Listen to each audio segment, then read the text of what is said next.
Karamari Damasi.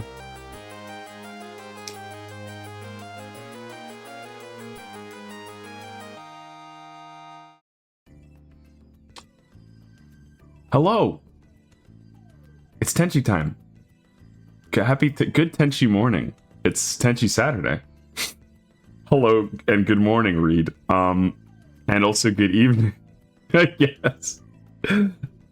You've stayed up so long. How does your body gonna stay intact? Don't humans need to sleep? Oh, look at that. A streak. A 3-stream streak. Is that something you can do with the channel points, like, on a base level? I guess I have infinite of them, so I can use them right now. You can unlock a random sub emote, I would guess. I have none of those. You can send a message in... What is this, like, subscriber-only mode? Okay, I would never activate that. Modify a single emote. What does that even mean? Well, I'm glad you're here, Reed. Even though it seems like it's come to you at a cost. The foresight wasn't there. No. There was no plan. There was no exit strategy. Yes, if I've learned anything from all of the 4X and tactical games I've played, or maybe strategic, I always get those two words mixed up. It's that any resource that has no plan is a resource squandered. And that goes with time, money, nuclear warheads. It means I can do stuff like this. Oh, you gave him like a little... he's thinking. How do you do that? That's really neat. I've always wondered how that works, or what happens when you press it. Like, so, did you just invent a new emote? Or like, can you only use that once? Like, I'm wondering if it was invented for everyone. Bum, bum, bum.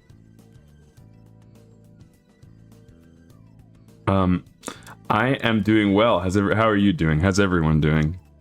I love Saturday morning streams because I think they transform my Saturday mornings. They get me to do proactive stuff when I would otherwise be probably sleeping for another 3 more hours. And I have my wonderful tea. I have some chai, vanilla chai, which I have learned to appreciate because I have been having some not vanilla chai lately, and it's good, but it's just not as good.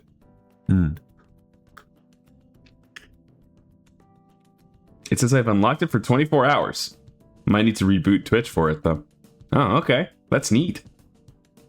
What happens if I tried to use it? I know so little about Twitch. Bad decisions aside. That's good. That's good that you're doing well, at least. What did you stay up doing? Were you watching other streams, playing games at the same time? Drawing? You know, I've stayed up late a handful of times, like, all the way through the night. I think maybe 2 or 3 times total. And one of those times, it was the first... It was... I was playing Hearthstone. Okay, and playing Hearthstone, there is this like level you can achieve called Legend rank. Legend rank, I guess, denotes that you are of a special ilk. Really, it just means that you are in like the top 1% of players. It's the highest you can get. I guess you can start shooting for like 2000 rank Legend, which means at that point you're like in the top 0.1%. Anyway, I was making a run for Legend, and this was the first time I'd ever actually achieved it. I'll go into that a little bit after I reply. So, you were watching Twitch and then YouTube. Okay, I can understand that too. I've stayed up a fair bit just watching stuff. Normally that takes me to about 3 a.m. and then once I feel like once I see 1 a.m. and I'm watching stuff, I'm like, I should go to bed. If once I see 2 a.m., I'm like, I should really go to bed. And once I see 3 a.m., I'm like, I can't do this. It's time. The 2 most interesting videos were about how PETA pissed off all of Japan, and then how Japan is a real place with real place issues. Interesting. So like the second one, is that idea like meant to demystify the sort of Western conception of Japan? Like how everybody just thinks everything's kind of perfect over there, or like it would make a fantastic place to live. But yeah, pretty much. Okay, that makes sense. That's pretty cool. This must explain how you're so well versed in so many things. You're out here learning all the time, well into the night.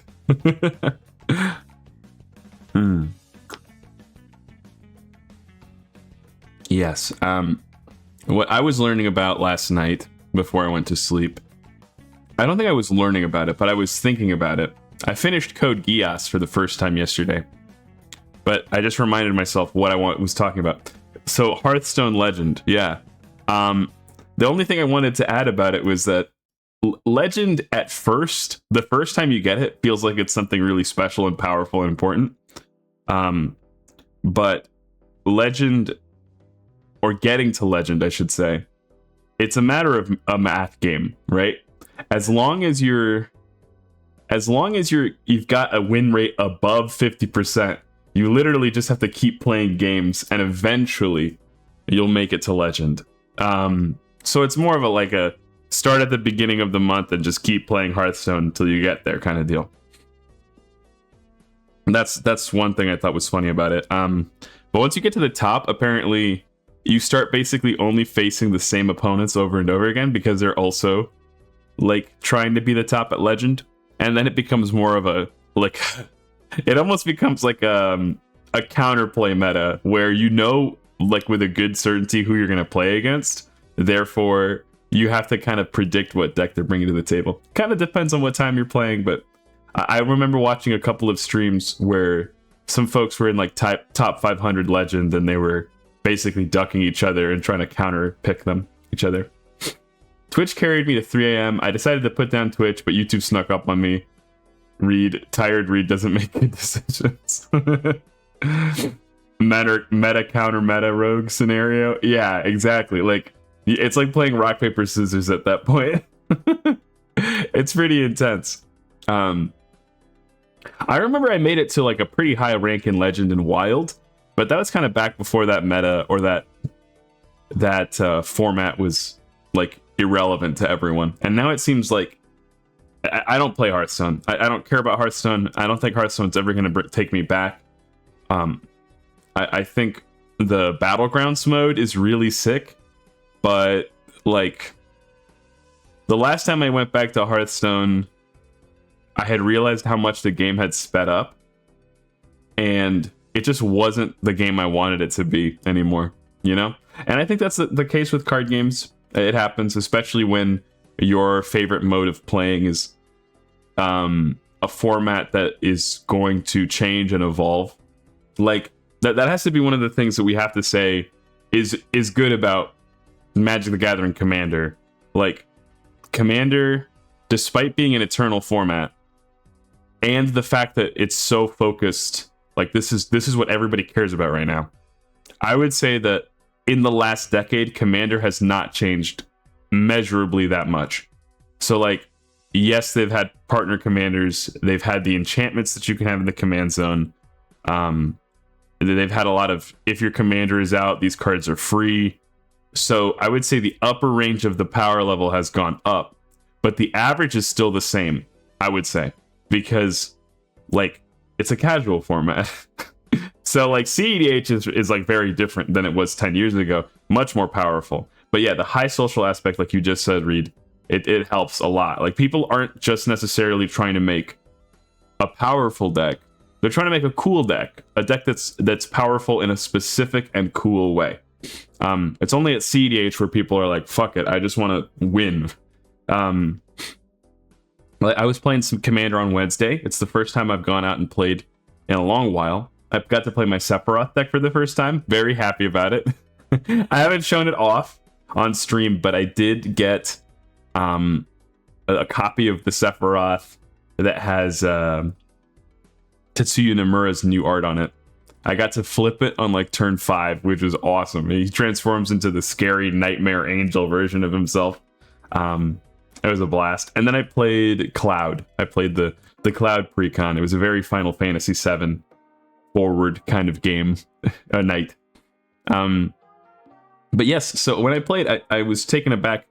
I mean, there was this guy at the table who was like clearly kind of cared about his own power level, kind of liked the idea that he was really a strong power player. But at the same time, a power player and commander, if you're not at CEDH, and if you're not at like bracket 4, you're just still playing like a casual angel deck. You know what I mean? Like, yeah, it was Shilgengar. And this guy was playing Shilgengar and was going to reanimate all his angels, but that took him like 10 turns, you know what I mean? So, of course, everybody found Graveyard Hate. So, it's not a downside. It's really an upside. It's awesome. But I come back to Hearthstone, and because of the power creep, the necessity for power creep, it just isn't what it was before. Here's the odd thing, too. Unlike Magic, actually, maybe even sort of like Magic, Hearthstone's main mode is standard. They've got like a rotating mode. So the thing that's odd to me is that the purpose of a standard rotating mode is to keep the meta fresh, right? It's to keep the meta fresh, and it's to keep an influx of new cards, and so that you can combat that power creep problem. And I'm pretty sure they rotate and only ever have 2 years worth of cards in the game. But they only release like 3 sets a year anyway. So they've got a relatively tight group of cards that they leave in there. So that's what I didn't understand, was like, what about this has changed so that everything is so much faster, so much more powerful? Like, the design philosophy must have changed. I think they didn't want it to be like a 12 game or a 12 turn format. They wanted it to be like a 6 turn format, a 7 turn format. Now that sounds relatively long, even for Magic standards, because right now, like, standard is like a turn 5, turn 6 format, maybe even sooner, depending on somebody's high rolls. And that's to say nothing of modern. But back in the day, Hearthstone games, like, you could get to turn 20, turn 15. Like, there were legitimate decks back in the day that were about like these like grinder decks that were like, I'm gonna defeat every single card in your deck, and that's my game plan. I'm gonna draw less cards than you, so that by the time that we're done with this game, you're gonna die from fatigue. You're gonna draw yourself out. Anyway, so I don't see myself going back to Hearthstone, unfortunately, for that reason. But I'm kind of curious, but like, I wonder what I would think about Magic the Gathering if playing Standard was ever something I did regularly, you know? I've played a little bit of Standard here and there from Arena, and every single time my experience has been to, like, because I draft a lot, right? I draft a lot on Arena, and so I step into Arena, I draft, and I have all of these extra cards and these extra things I can use, and I basically, when I'm done drafting, I'll like look up a powerful I'll look up a powerful standard deck. I craft it, I play it a couple times, I go, that was neat. Anyway, I'm done. It just seems like, I'll say 2 things that is flawed with this plan. One, it seems like the most powerful, or the most popular powerful decks are the simplest. And so every time I craft these decks, it's like, whatever. I get 2 or 3 games out of them before I go, okay, I get the idea, and then I'm done. And maybe it's also because I'm so used to commander decks that have 100 different cards, you know? So, like, learning how it plays is a different beast, you know? You've been thinking about getting into crafting. Now, do you mean like crafts? Like, oh, like cross-stitch and sewing and like handicrafts, you mean? I am into it myself. Most commander demands variety. Yeah, exactly. Like it's built into the format. As much as everybody tries to tutor and draw around it. Oh, drafting. Oh, whoops. Okay, that makes more sense. I have I don't always read my sometimes I read chat from OBS, the OBS window. And so the text is smaller. Drafting is a lot of fun. It's a great time. I would say on Arena, the biggest downside about drafting is they're charging you like 80% of the cost to go draft in real life, and you don't get any physical cards. But there's a lot of upsides to it. It's a lot faster, it's asynchronous, it's really fun. But you do need like a solid $20 to start. And then, like, in my opinion, it normally takes like 5 or 6 games in a given meta before you understand like what the good decks are. And then after 5 or 6 games or so, 5 or 6 drafts, I should say, then it starts being easier to kind of go infinite, because when you draft, you get gems back, so you can draft again. But I guess I should ask, before I get into the rant, are you thinking of drafting in person or drafting on Arena? Or MTGO, I guess, is also an option, but I've never really done that. You've got a free bot draft token or two. Okay, yeah, that's a great place to start. What do you know about drafting? You're thinking about drafting on Arena. Okay, gotcha. You know, actually, this is pretty prescient. A well-timed discussion, because what is it? On the 22nd, I think. So the 20th, I just realized I had a friend sign up to stream with me on the 20th. And unfortunately, the 20th is the release of the next set, Lorwyn Eclipsed. So I was hoping to do streams that are basically exclusively drafting on the 20th.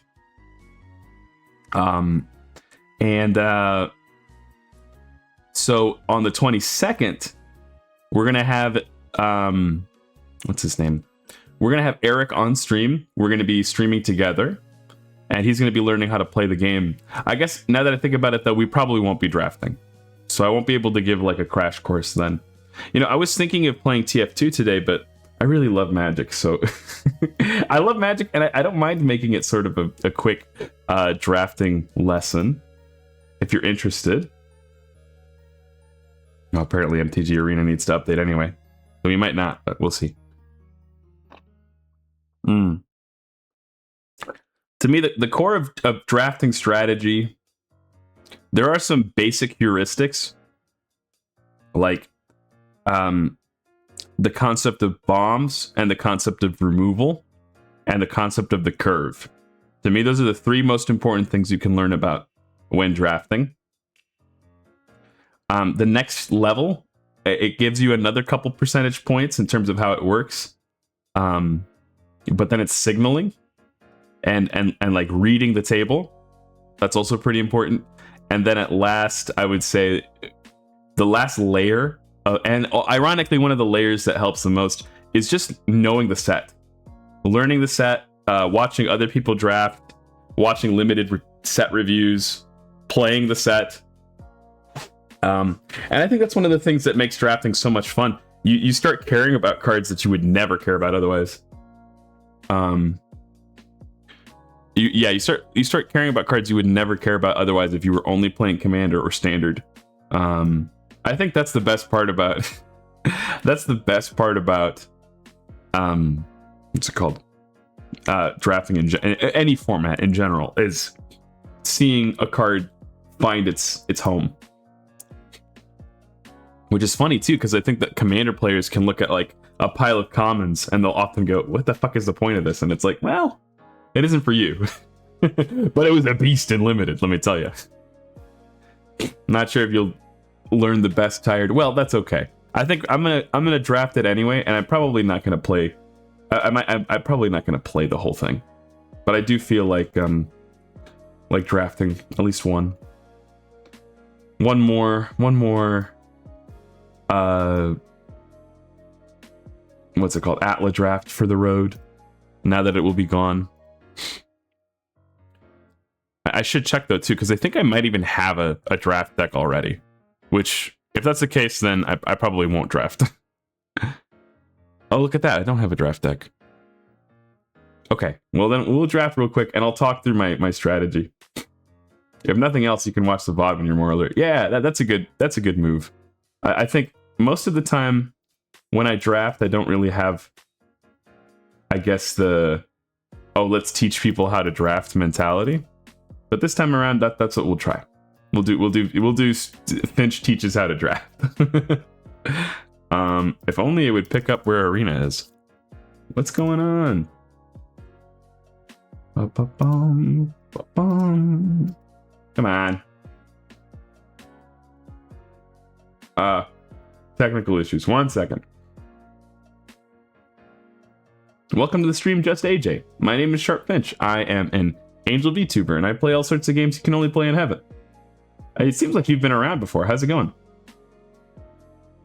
We are going to do a quick arena draft. I want to talk about how to draft and drafting strategy. I thought it would be a fun thing to do real quick. And then we're probably still going to play TF2. I don't expect myself to play any draft today, or any limited games, I should say. Come on. It's pretty odd, actually, that it isn't capturing. Oh, the file's still called MTGA. I was going to talk about anime, though. I was watching Code Geass yesterday. I finished it with a friend. Watched it for the first time. Pretty solid show, I feel like.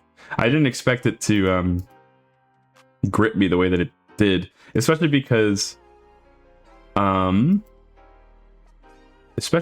it's such a crazy art style, if you've ever seen it. It's kind of wild.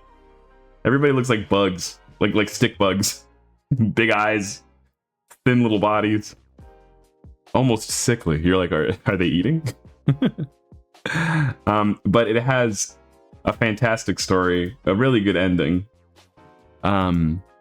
It's about this guy who gets a power that lets him control other people when he makes eye contact with them, but only once. He can give them one command. And this is a guy with a chip on his shoulder for the world, which ends up allowing him quite a bit of control over everything. It's also a mech anime, which means that there are mech fights. That sounds terrifying. Yeah, it's kind of a fucked up evil power, right? Like, it's not one of those powers you can use for good, really.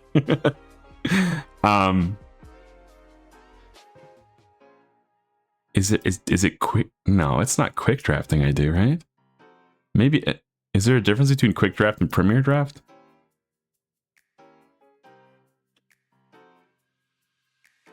It's so weird, but it doesn't matter anyway. You guys can't see it.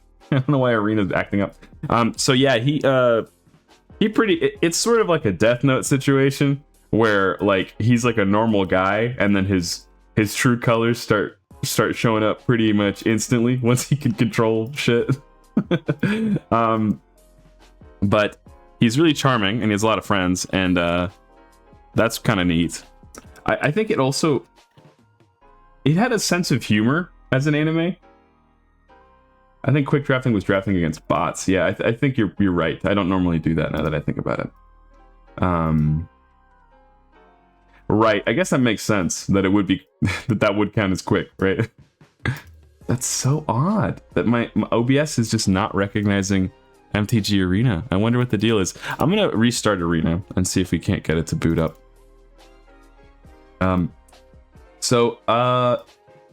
Yeah, what else did I have to say about it? I have a little sticky note here I wanted to talk about. Yeah, I wanted to just talk about this art style. If you've never seen it, you really do have to see this thing.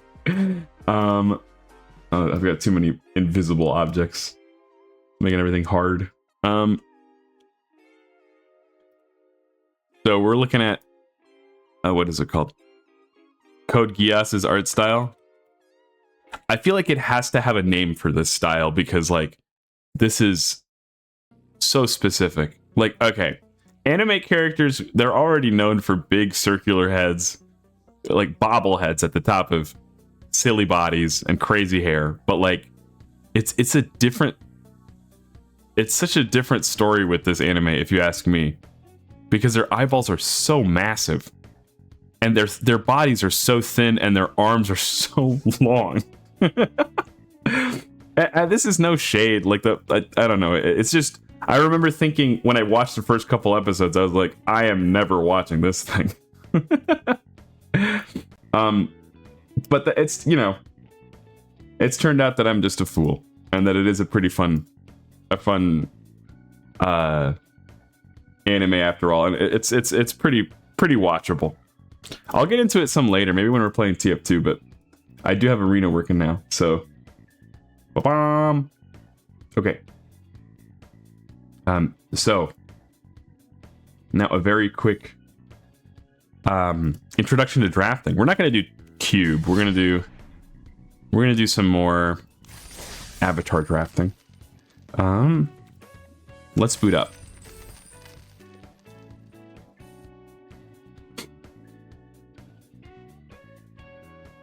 Ozai looking cut. Yes, so I think the first and most important concept almost has the anime skull proportions. I wonder what you're talking about. Anime skull. What do you mean? Like, oh, is it a meme? Oh, okay.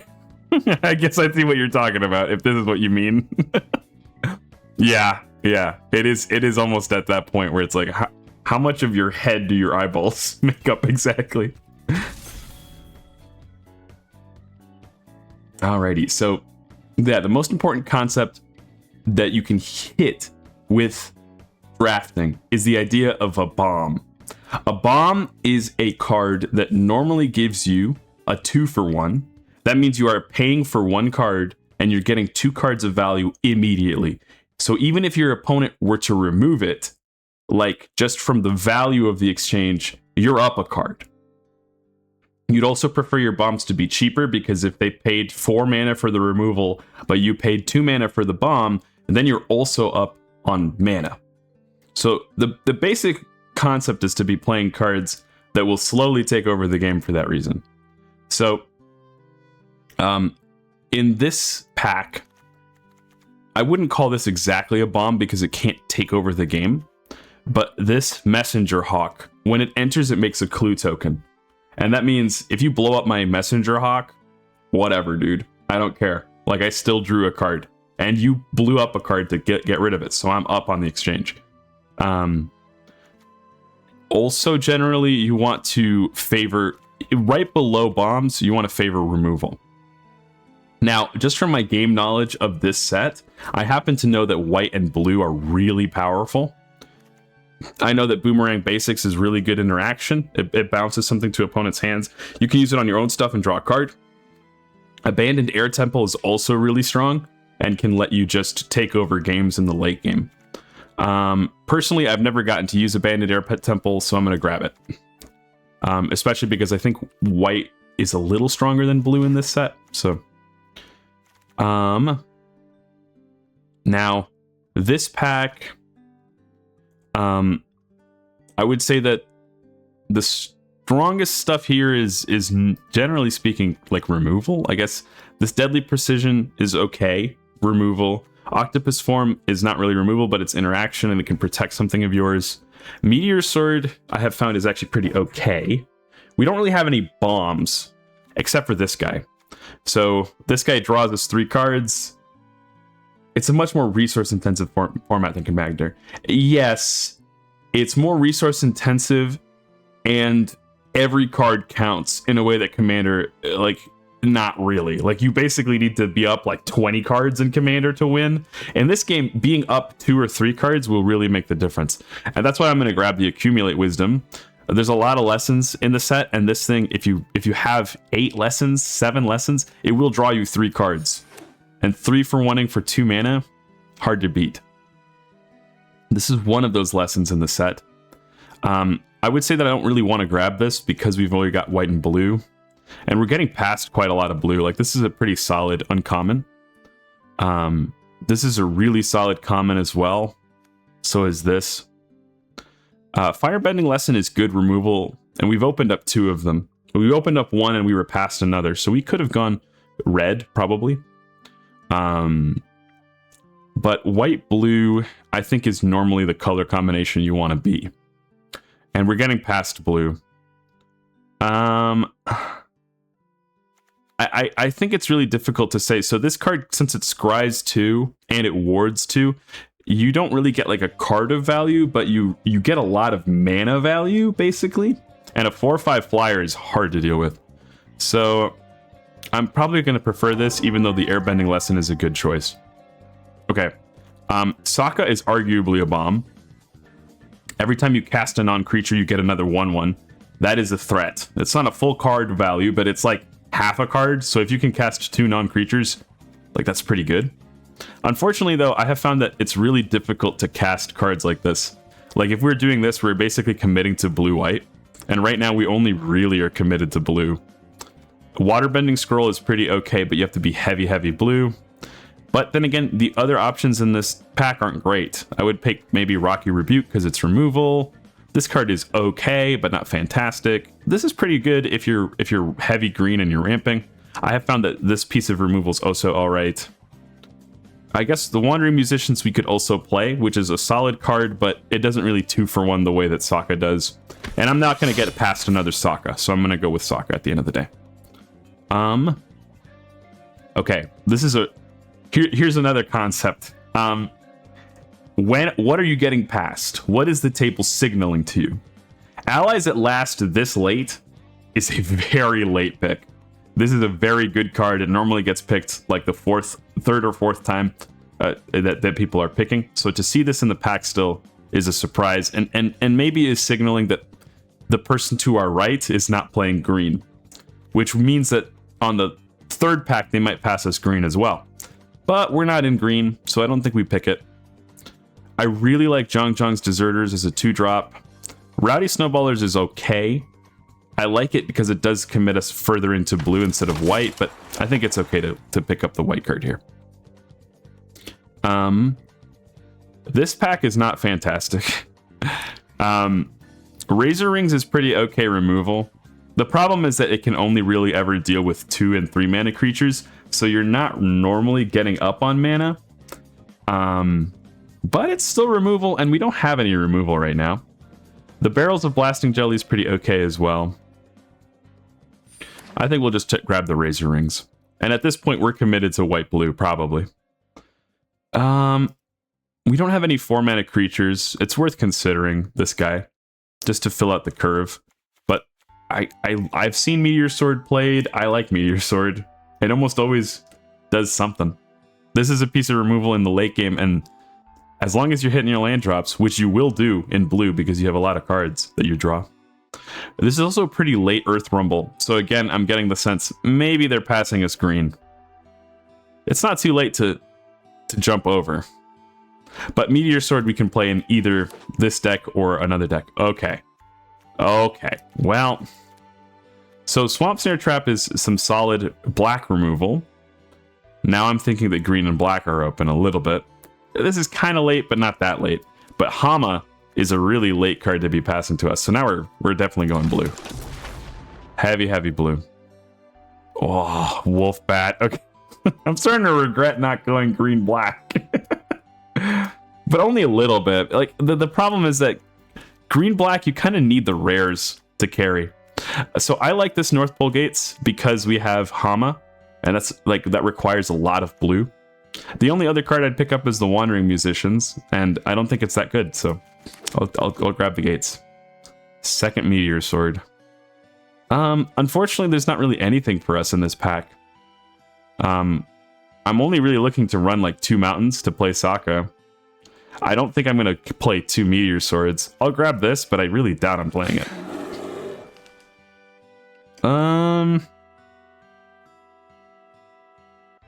Similarly, I'm going to grab the Spirit Oasis. I don't mind this card because it does draw you a card as soon as you play it, so it's not... I mean, it's not great, but it's not awful. Okay. Now the next thing you want to think about is threats and interaction. And normally you want about, I would say, 13 to 14 creatures, and then about 8 to 7 pieces of interaction that are non-creatures. Oh, the Earth King is such a good card. I guess we were supposed to pick green. We didn't know that, though. We didn't know what we're going to open, so... Gran is fantastic. She's not really removal or a bomb, but she does, like, slowly improve the quality of your deck, which it does make her strong. She improves the quality of it by discarding cards you don't want. Earth Kingdom Protectors is okay, especially if you have a lot of allies, which you almost always will in this format. We'd have 2 allies. It's weird because I think it's kind of between these two. The Kyoshi Warriors are also good, and so is the Watery Grasp. Like, we have 4 cards we get to pick from here. But they're all pretty, like, similar power level. I guess Gran does a lesson thing. We only have 2 lessons so far, but we want more lessons. Yeah, we're going to take Gran for now. I like Teo. I've seen folks say that Teo is not that good. I guess he has 4 mana, and he doesn't really 2-for-1 immediately, unless you have a flyer. So you want to pick him after you've already picked flyers. Because whenever 1 or more creatures you control with flying attack, draw a card, then discard a card, that's almost going up a card if you can get a lesson. You discard like a land or something like that. Glider Kids, though, is really solid. I've liked Appa, but it's too much mana. The Eloquentia is also making eyes at me because I need more lessons. But the likelihood that I get another lesson is pretty high. Like, another Eloquentia is pretty high, I think. I was about to ask you how safely and consistently you can tap down Gran, but then I remembered waterbending. Yeah, the waterbending helps. I guess we're going with the Glider Kids. We don't have... So, for waterbending, we have Hama, and we do have the Spirit. We would really like to get... There are a couple of cards like Katara that let you waterbend every turn. That would be ideal. But even just playing Gran on 1 and then getting to attack with her, like, that works pretty okay. There's also there's an equipment that can give her flying, and if you can match that up, that is also fantastic. In this pack, I'm looking at Aang's Journey and Compassionate Healer. This board wipe is okay, but the fact that it's only okay makes me think it's actually bad. We don't have a lot of 2-drops. I normally like to have like 6 or so. So I think we grab another solid 2-drop and we're just okay with it. Otter Penguin is unironically just like the house. Everybody thought that it was going to be bad, but I think it's been pretty good. The only thing is that we don't have any real card draw right now, which makes it a lot worse. And for that reason, I'm going to pick these Rowdy Snowballers instead, I think. Well, you know, that's the thing. Even if you don't activate it, it is still just a 2-drop. So I'm going to take it. I like Appa, but too much mana. It's true. Well, unfortunately, I've just found that, like, you're almost taking a turn off with Appa. He just doesn't impact the board immediately for your opponent in a negative way. So he's kind of like a weird value play. I don't know. I'll just take the Yip Yip. We're not very aggressive, so these are not as good as in an aggressive deck, but you can still surprise people, surprise block, and get them. Okay. So this card is also questionable. Airbending 1 thing for 2 mana is not great, but I have found that it's pretty easy to get this to the quest counter number, and then it's just it starts flickering all your cards. This is a bomb, if you ask me. Zhongzhang's Deserters is also good. These 2 are okay, but not fantastic, so I'll just take the Airbender Ascension. Okay, I want to look at our lesson count. We're at 3 still. We definitely want to have like 7 or 8. You're gambling on your opponent not having removal. Oh, how do you mean? A lot of green and black slipping by. Yeah, I think that makes sense because we were passing a lot of green and black last hack. Oh, the 1-drop or the 3-drop, basically. This Seismic Sense is also pretty solid. I think we could have drafted green black, but I think in this format, if you're gonna force any color combination, it's white blue. How many allies do we have? We have 5. Well, I think we're just going with that 3-drop. Kyoshi Warriors seems solid. There's also an argument for Aang's Journey. It does smooth out our mana. It might let us grab our mountain. It lets us grab an extra island. And if we decide to, we can run the Spirit Oasis, so it's kind of 2-for-1ing. Let's do it. It's also a lesson. Hell yeah, let's do that. Appa Wield. See, nobody wants to play Appa. But now we can. Rowdy Snowballers. We didn't pick up the last one. Oh, well, I guess we're getting 2 of them then. Nah. With Appa, with you saying it doesn't impact immediately, what I think you're saying is that it's only a good play if your opponent can't pick it off. Yeah, I mean, that's kind of true of most cards, I suppose. Like, your opponent gaining, one of your creatures gaining flying is only relevant if you're going to attack. And then airbending your own thing, that's value, certainly. But it doesn't remove anything of my opponent's. It doesn't draw me a card. I mean, it kind of draws you a card, but most of the time you don't have a non-creature to target for yourself. Anyway, here, so Hakoda is super solid. So is Waterbending Lesson. I think I'm going to take the Hakoda, though, because we have a chunk of allies. Yeah, the lesson it hurts not to grab it, but that's okay. Wow, we were super rewarded for going white-blue. This card is a house. This is, I mean, you want to talk about like 2-for-1ing. It does almost not matter how much you cast this for, as long as you have like 2 other creatures or something. Yeah, that's not really a hard pick for us. So removal, right? Let's talk removal. We've had a bit of interaction. But in terms of removal, I would only say we have the Ascension, the Razor Rings.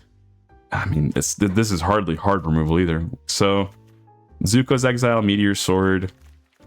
I think we take the Path of Redemption, despite these like solid white-blue cards, because we need some of that. Beeg Spell. Yeah, I mean, that's the crazy thing though too, right? Like, the crazy thing about United Front is you can cast that for 2 mana, and that's still pretty good. You can cast that for 5, like X = 5, and you're probably winning the game. Another Appa. This is like the 3rd Grand we've seen, and another Hama. Oh, the greedy thing would be to pick Hama. Let's look at our curve.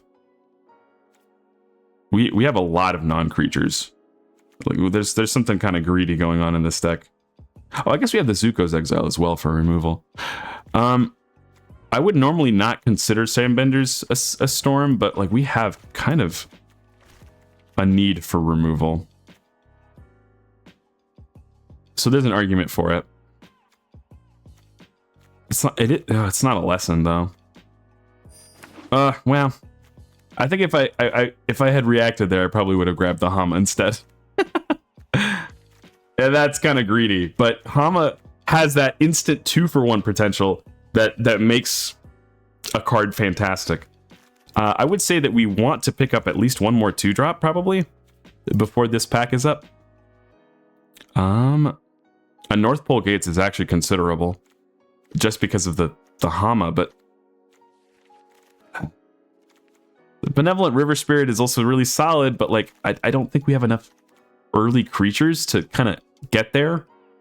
Then again, I mean, you cast this for 5 mana and you're still okay, as long as you like have 2 things to tap. That's okay. Yeah. Waterbender Ascension, I think, is a trap. This card is pretty okay. The other card I would take was probably the North Pole Gates. How many Grands are we gonna get? Well, I mean, are we gonna see anyway? we're at. How are we still only at 3 lessons? Did I drop a bunch of lessons? Yeah, okay. I took out 2 lessons. That'll probably do it. So for that reason, the first time flyer isn't as good as I think it is, but we need a 2-drop, so we're gonna grab it. This lesson I thought would be okay, but it kind of isn't. Yeah, I guess we'll pick this up. Maybe we just don't have removal and we're just going to use combat tricks to... We've seen like 6 of these, right? I'll grab the Eloquentia though, that's pretty good.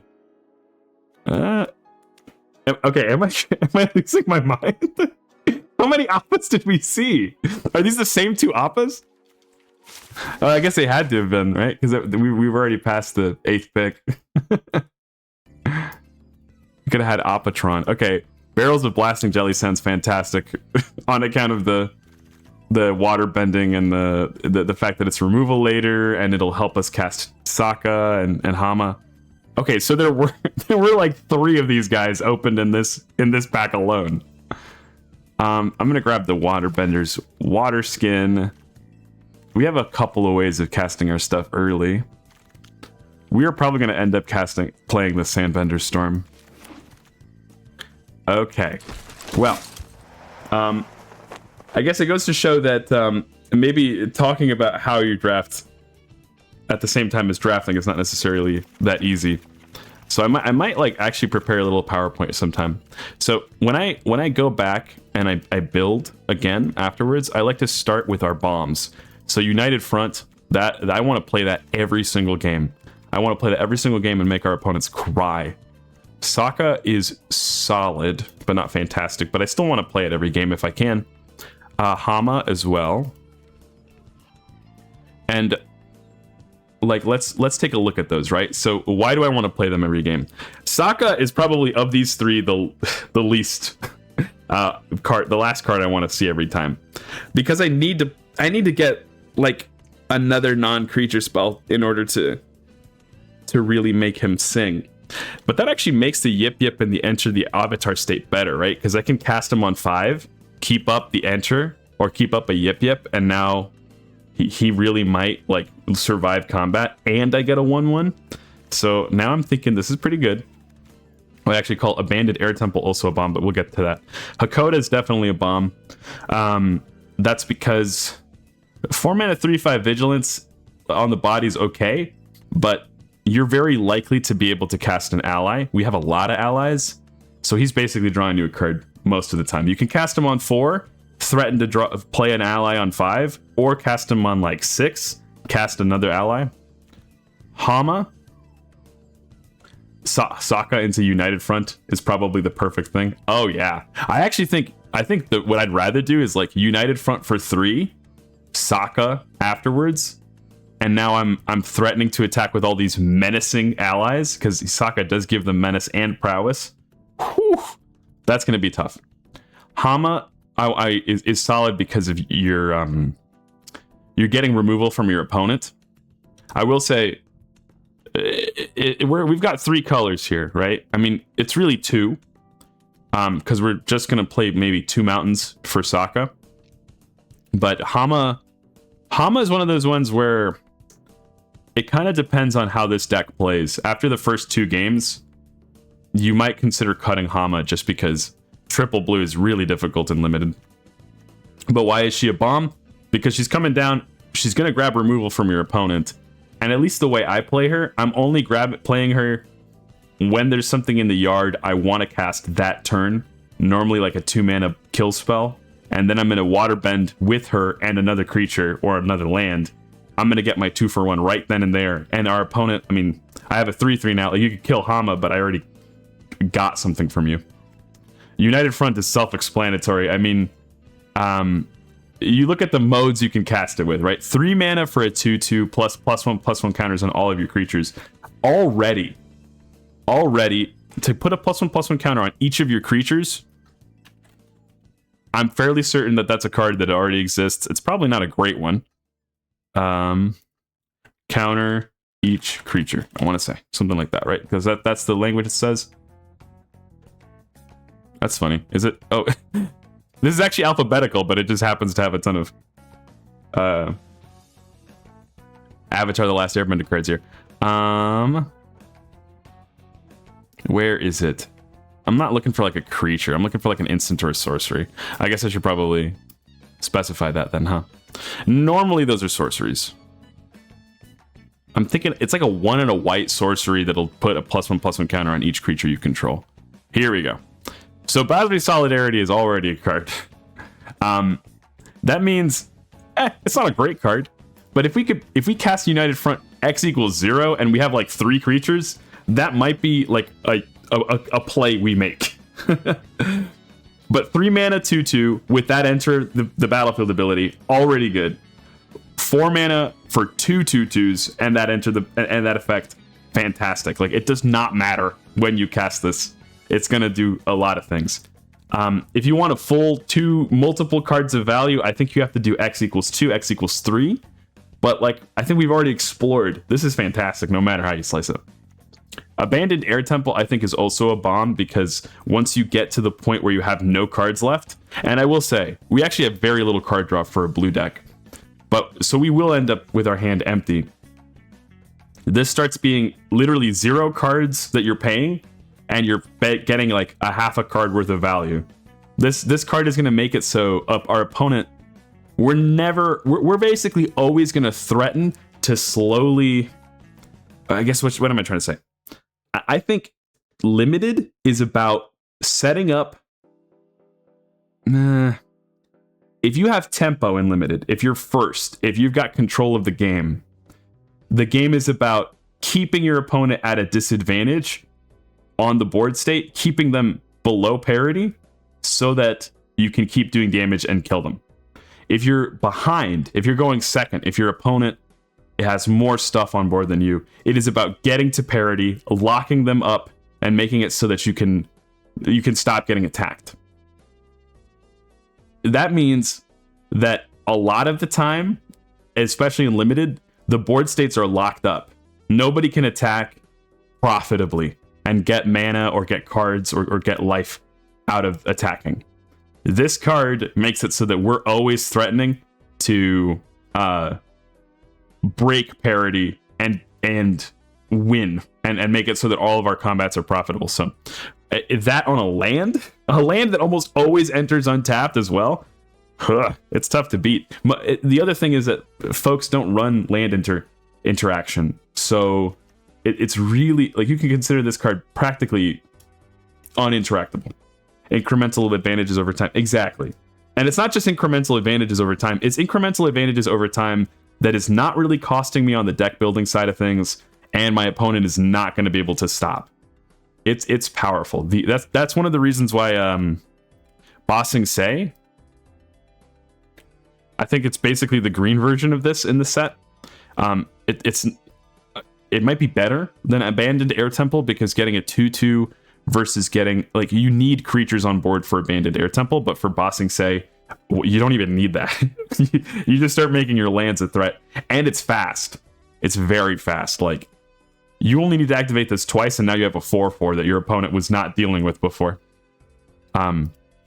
Anyway, so that's our bombs, I would say. The next thing I add is normally our removal. So Path to Redemption, Razor Rings, this is hard removal. It's not quite removal. It's kind of interaction. It is kind of removal. 4 mana Earthbend 2 repeatable. Yeah, it's solid. It'll quench you.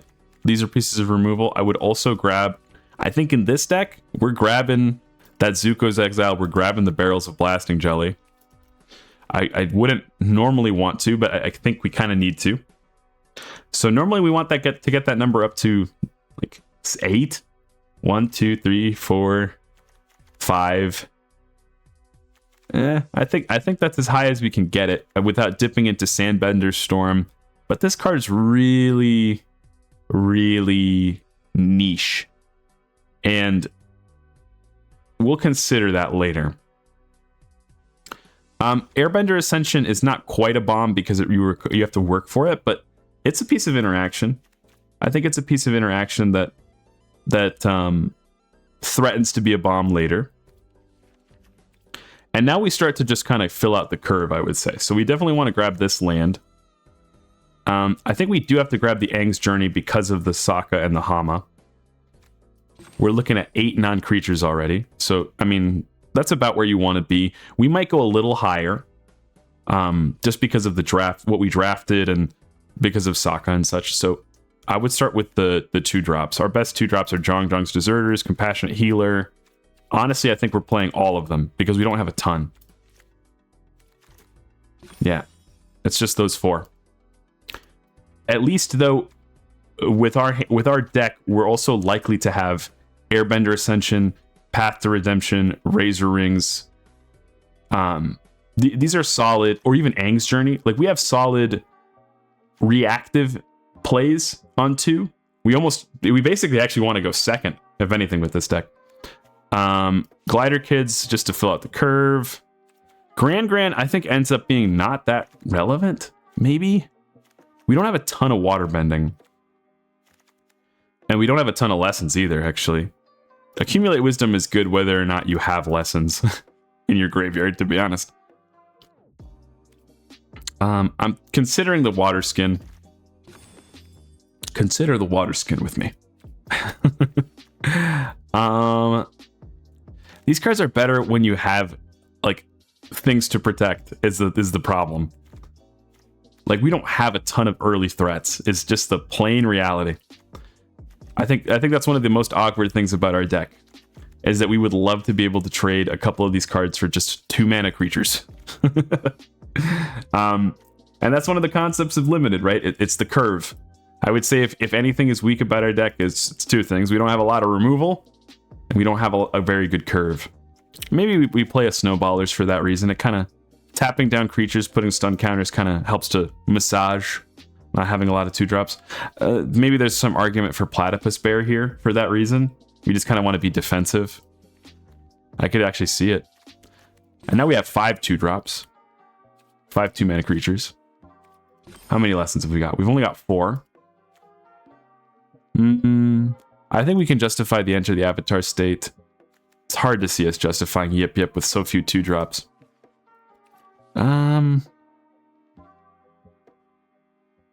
Sure, let's add 1 River Spirit. This isn't really a 2-drop in this deck. It's more going to be like a 6-drop. But when you play one of the River Spirits, now Grand looks better. Okay. What am I regretting not playing right now? That's normally what I ask myself. I guess the Spirit Oasis is kind of interesting, if only because it can be grabbed by Aang's Journey, and it makes Aang's Journey better, but like that's already kind of janky. I feel like that's a bad game plan. I'm regretting not having more 2-drops. We're playing every single one we can. I kind of would like to play Yip Yip. You need at least like 8 lessons in order to activate something like Accumulate Wisdom for its full value on the regular. But at the same time, Accumulate Wisdom, you don't really...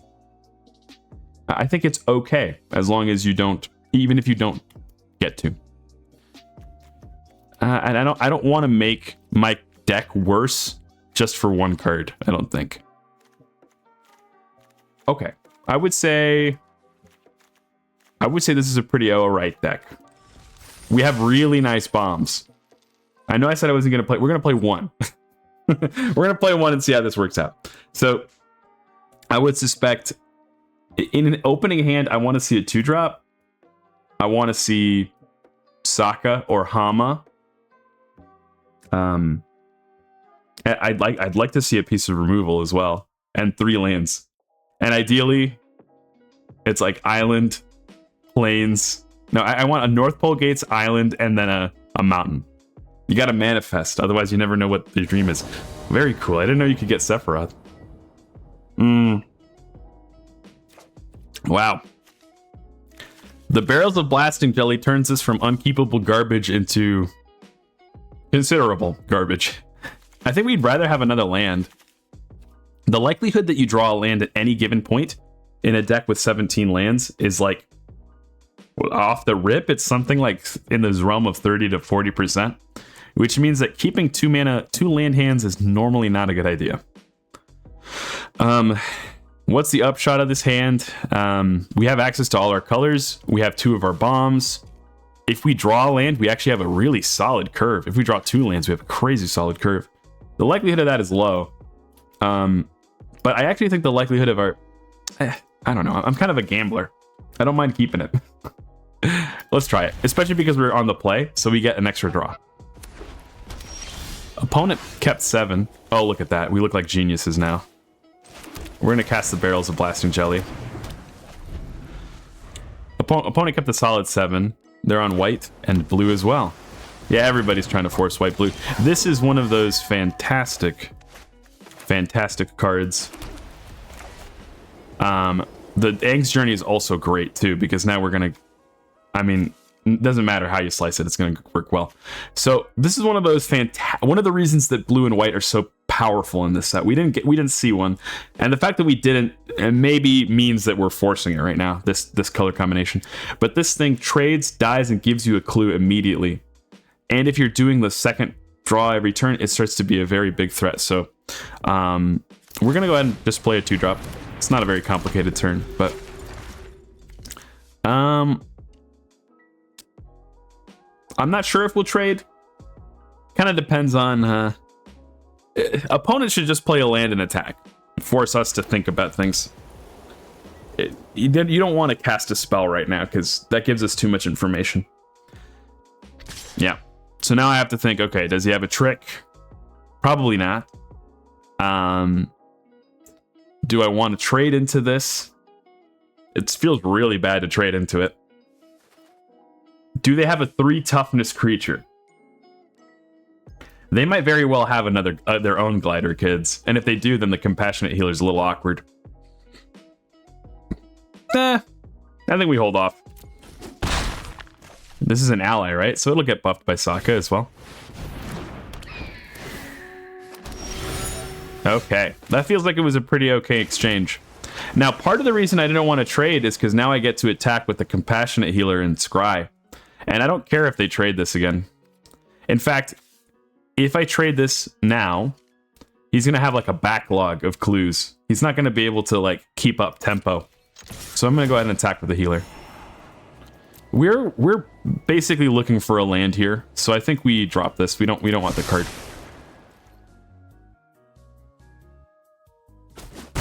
Opponent's not looking to trade either. So we can guarantee our 4-drop with the Aang's Journey. But we do leave 1 mana on the table. The Glider Kids somewhat locks up combat. The Rowdy Snowballers, I don't think it's as relevant right now as it could be later. It's really our only form of interaction right now. So let's not use it yet. Let's be conservative. So we're gonna play the Glider Kids. This actually lets us scry again, so we might find a land. It'll quench you. Nah, let's keep looking for that land. So here's an interesting question. Do we block if they attack with the Messenger Hawk? They end up a card. They also get a counter on the Knowledge Seeker. I guess it doesn't matter. They've decided to bounce. Really? I guess they're trying to go on the offensive here. We're going to get hit for 6. Holy cow. Okay. Wow. Ugh, Accumulate Wisdom. We were really hoping that was a land. We could replay the Glider Kids.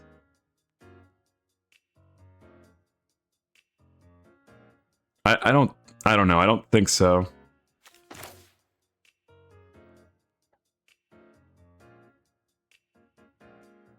So I'm thinking between, do I attack to get the Scry and look for that land? Or do I keep it back to block the Knowledge Seeker? I think if I do attack though, I'm probably Rowdy Snowballing this either way, but I actually don't mind this trade. So let's attack. Okay, we keep that on top. That's pretty good. What do you got? No trades. Let's play our Snowballers. We want to slow down our opponent. Opponent left 1 blue mana open there, but I don't think it was like signaling anything. I think they just didn't have a perfect hand for it. That's a really good turn from our opponent, but they're not really developing anything.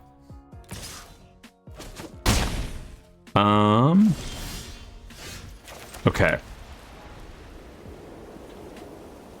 We're kind of in a race situation now, where it's like, who's going to do more damage faster? And they have the advantage in that they've dealt the most damage, but we're about to go, I don't know.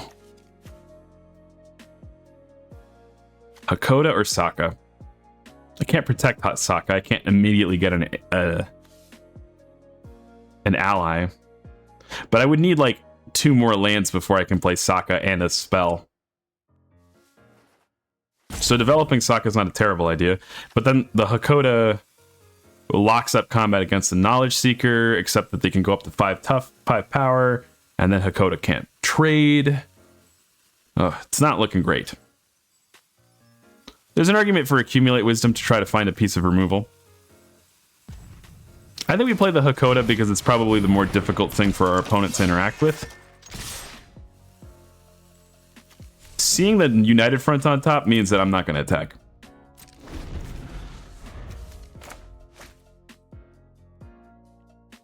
How do we want this next turn to go? Not sure. Maybe double block the... that's so much value to lose. Okay. No, that's good. That's really good for us. They're just kind of playing a 4-drop. Maybe attacking with the Messenger Hawk, but that's okay. Sure. Okay. That was not terrible.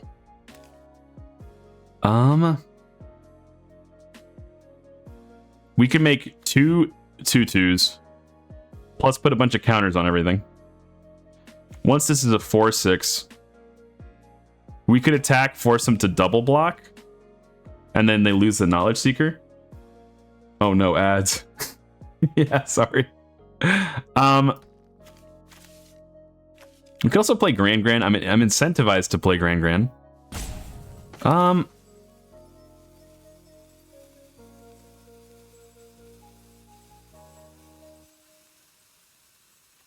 Oh, man.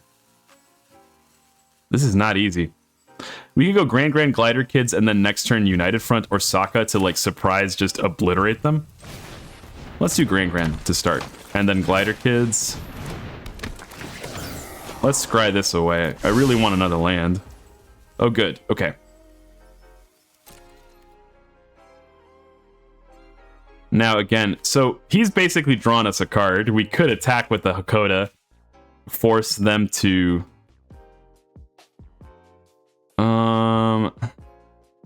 No, we don't want to. We don't want to because with Sokka, we can kind of threaten... Like, the menace on this is going to be crazy. Okay. Opponent swings out with the team. That's kind of wild. Okay. So Hakoda, we can give our creatures indestructible, set up some trades. I think it's probably wrong to do so, because opponent is almost certainly showing tricks here.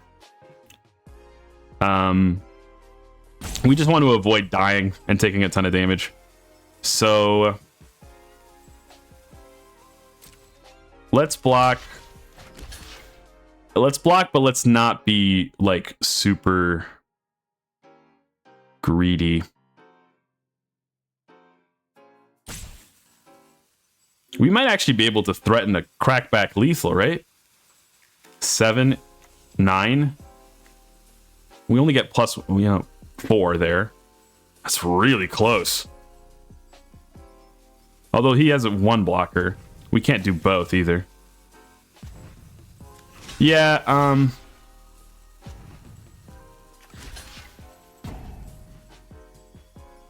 do we just give up the Grand Grand to not die?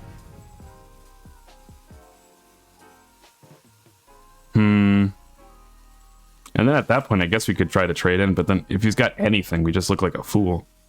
But then I guess we could also just sack Hakoda if he does have anything. Yeah, let's try that. This way he's losing something whether or not he has a trick. What's opponent got? Free from ads. Oh, good. This kind of combat turn is exactly what makes Limited so special. Opponent airbending lessens the 2/2, which means he's going to get a free kill on one of these two. Okay. But we're still trading the Knowledge Seeker for the Hakoda. Okay. Now I see. So this is no longer a trade because he draws a card. Okay. Then in that case, I think we sack Hakoda. He doesn't get anything else. Damn. That was a ton of damage from this Messenger Hawk. Oh, things are looking dicey.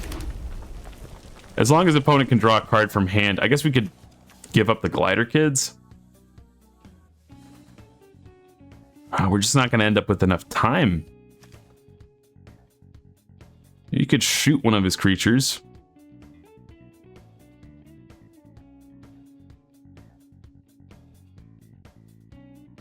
I think pretty much no matter how you slice it, as long as they can draw a card, which it seems like the chances are high, then we have to give up the Glider Kids.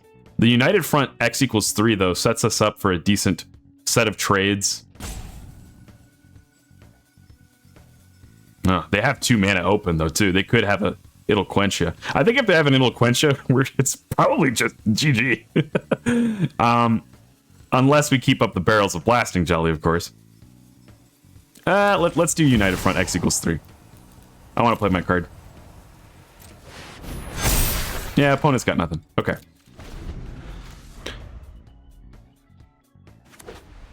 So now the question is, can they remove the Glider Kids as well? If they could have from the beginning, then we only would have been... Yeah, okay, well... I'm not sure if we should have played that differently. Oh, opponent can't actually crack. No, that's still lethal, though. You got it. Damn. Well, now I want to play another game. So, I guess in review, what could we say about our game and their game? Oh, what? No! I wanted to look at the battlefield. Yeah, like, I guess that's one of the problems with the deck. We didn't really draw any of our removal. They had an early interaction that bounced back our Glider Kids, so we lost a lot of tempo. I think in review, in retrospect, I probably should have traded the 2/2. But I didn't know. You've done that so many times. Oh, accidentally left.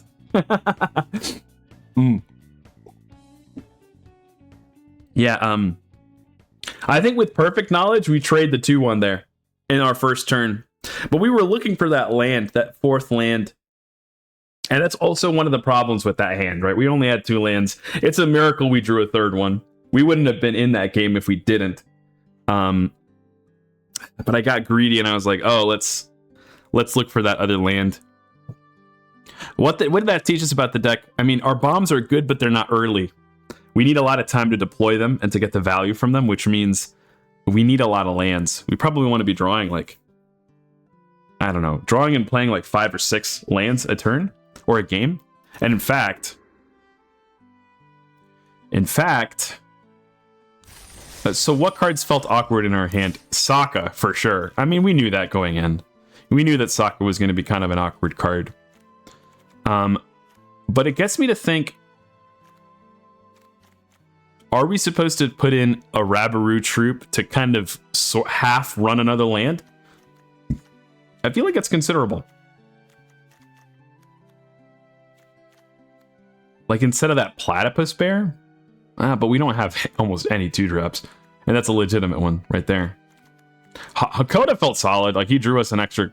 He drew us past Grand like nothing. The Barrels of Blasting Jelly also felt like a smart choice.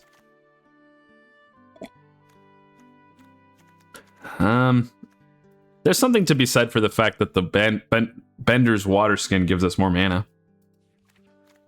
I just don't know what I would cut for Rabaroo Troop is the thing. There's nothing that expensive. Yeah, we'll throw it back. I think we can just throw it back. And next, this time we're hoping for at least 3 mana, 3 lands.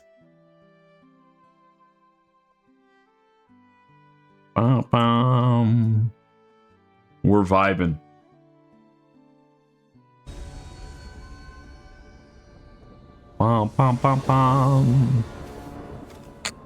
This is what I'm talking about.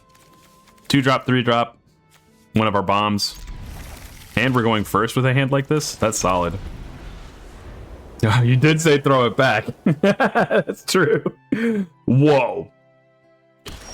He's throwing it back. Everybody get him. This is kind of greedy. But I like the idea of putting a counter on the Glider Kids, so we're playing the Otter Penguin first.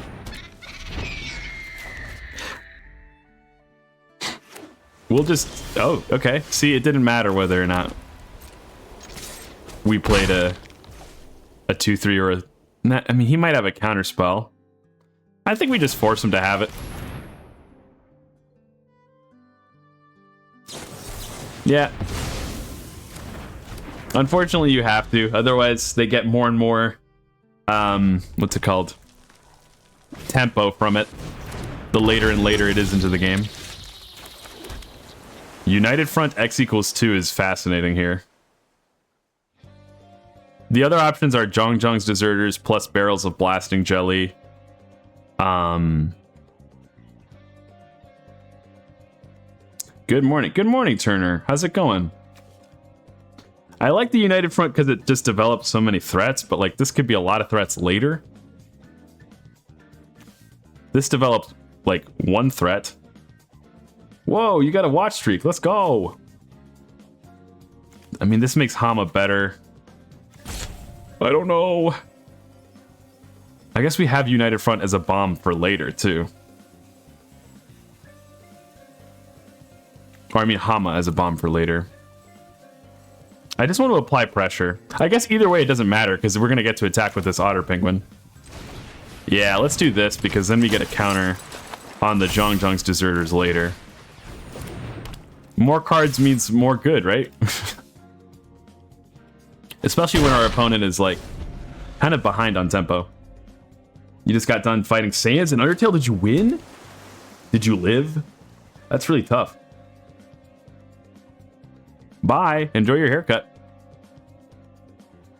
You didn't. Yeah.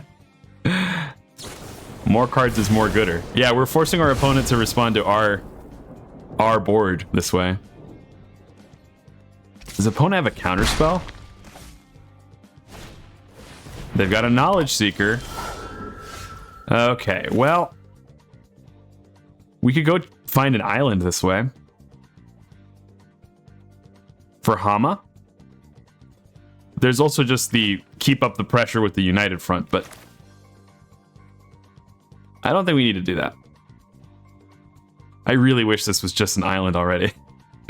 Ah, and now I sort of wish we were running the shrine. That's okay, though. Ugh, we're taking such a turn off here. But we're going to get to steal that lightning strike later, so it's okay. We're going to get all that tempo right back. Do we threaten to trade here? Nah. That's okay. Because if we keep these two, then we could go Hama, then Lightning Strike the Knowledge Seeker, I guess. We can't really do it with the Ward. If we get a land off the top, then we get to shock that guy. Oh, that's awkward. That actually matters. Now we don't get to kill the Dragonfly Swarm. I guess we have to kill the Knowledge Seeker. Is it worth considering Aang's Journey into front? Ooh, we got an abandoned air temple. Wow, that's really good with the United Front. Aang's Journey into front. I think that's... Oh, like playing front right now, you're saying? I don't think so, because I think we need to take back tempo right now. Oh, I just realized we can still cast our Lightning Strike and get rid of the Ward. I think we need to take back tempo right... Well, I guess United Front gives us tempo. But this flyer means that we're, like, kind of always taking this damage. So I kind of want to get rid of the flyer as soon as possible.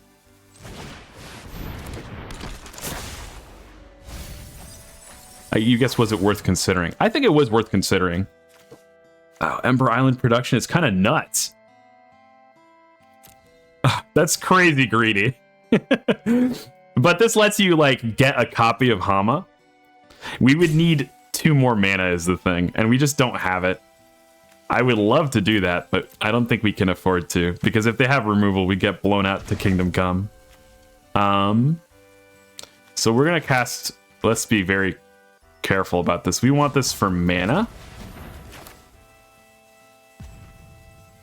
How is this gonna do it? Just don't auto cast it. Choose a target. Yes. Okay, here we go. Yup, and then we're gonna pay the 1. Ugh. Anyway. He still does pretty okay because he gets to draw a card, but at least we're not facing down the threat of that. Maybe you're right. Maybe we were supposed to just cast the United Front for 1 billion mana. And then we'd be able to do the Abandoned Air Temple. I guess I was thinking that Hama would be untapped. Yeah. We're taking a lot of damage here, and we wouldn't be if we had left Hama untapped. It's down to 10. But, I mean, this is such a crazy threat, too. Let's see what kind of development he manages to scrounge up. A land. First time flyer. Ah, he gets another flyer. Okay, well. X equals 5. Let's do it. No, tell me you don't have a counterspell. You have another? It'll quench it? No, okay. I didn't think so. Okay, fantastic. Hama's the only thing that can trade up, but 4 damage to leave up on the table is too much, right? Yeah, especially when we can abandon Air Temple. Yep, we're getting in there. We're getting in the red zone. Imagine, like, Sokka off the top. See you later, buddy. Opponent takes 4 down to 11. I mean, Osaka off the top rope here would be pretty crazy.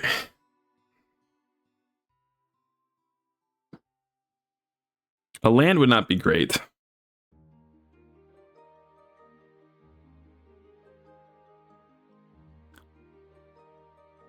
Yeah, opponent's got a tough time right now. Whatever they have in hand, they can't develop for 4 mana.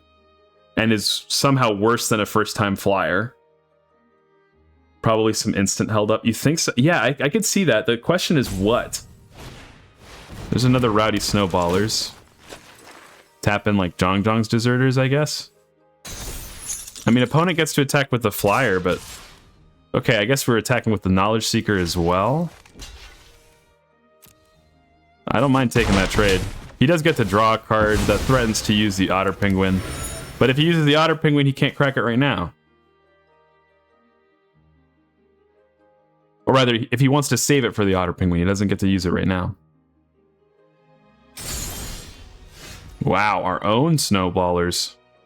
So this will cost us, what, 5 mana total? 5 lands total, and we have 7? I think we're not supposed to cast it. I think we're supposed to go Abandoned Air Temple and make you leave the game. Yeah, goodbye.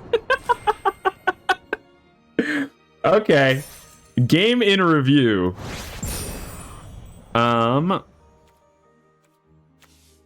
What worked, what didn't? So, the fact that opponent had Eloquentia and then the Swarm made me think that they had a late...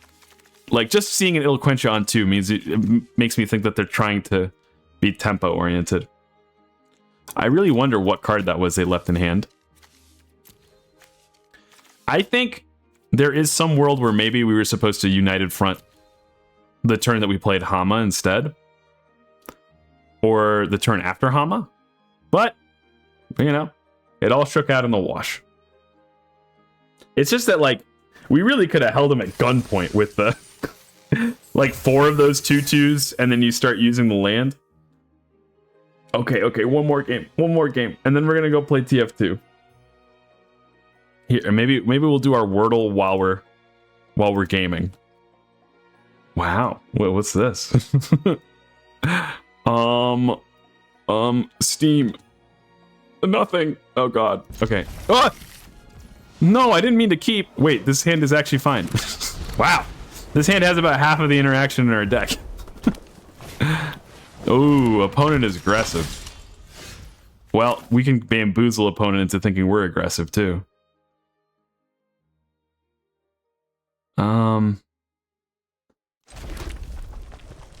Compassionate Healer, I think for sure. This hand is pretty solid, all things considered. Oh god, wait, Firefox is still open. You don't even know what my hand is. Let me put that away.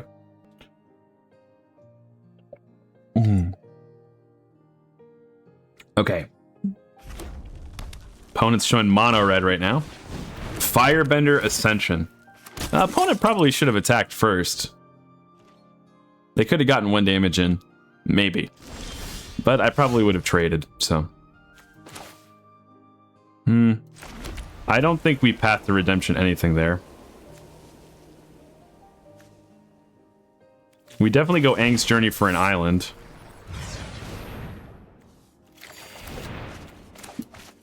Now do we attack? I don't think so. I think they're the beatdown. And with the Accumulate Wisdom and the Eloquentia, like... I think we can hold off for a while. Are they straight up mono red?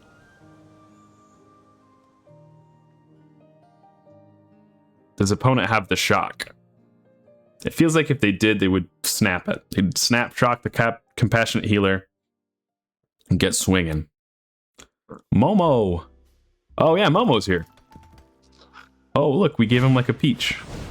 Firebending. Okay, opponent is like beat down.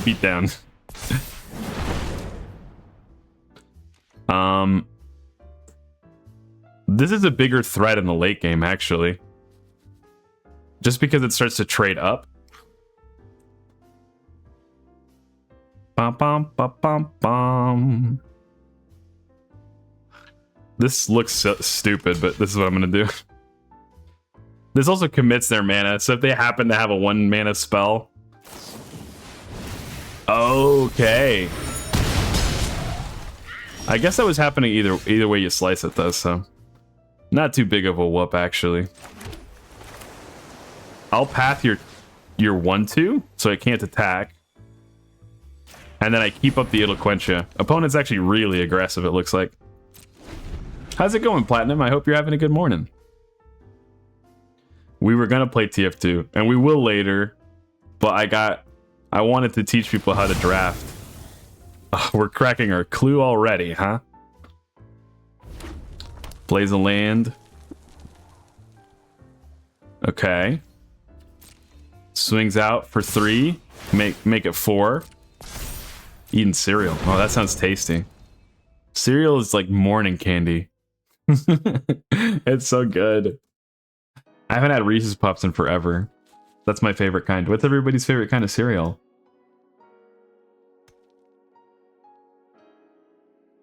I like peanut butter and I like chocolate.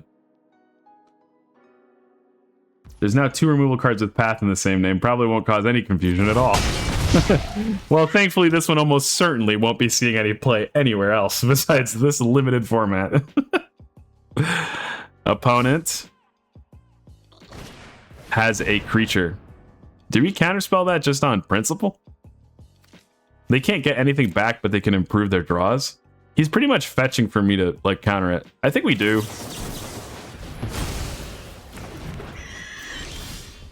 Oh, Sokka. There is some merit to just exile this guy now. But probably not enough. Let's tap down your soldier.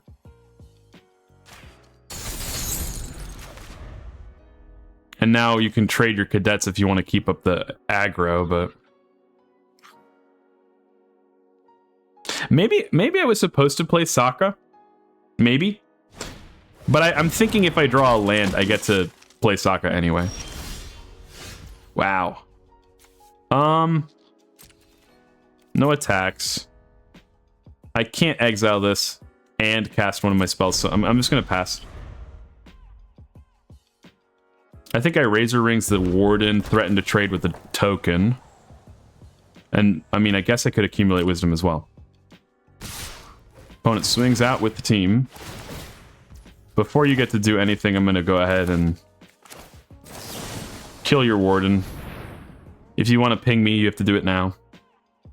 Without all your mana.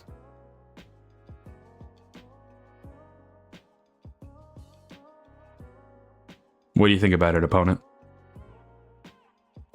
I love Fruity Pebbles, but I'm eating glazed donut frosted flakes and they taste awful.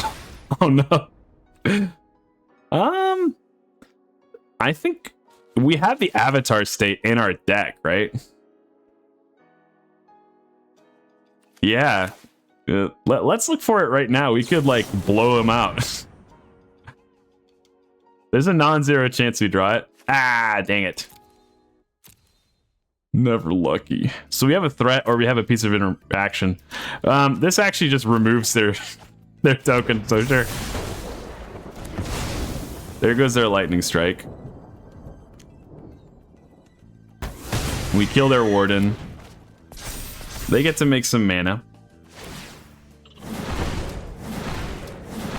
So they can deal, I mean, what, 6 damage? They decide not to. Because they're gonna cast Fire Nation attacks. Wow.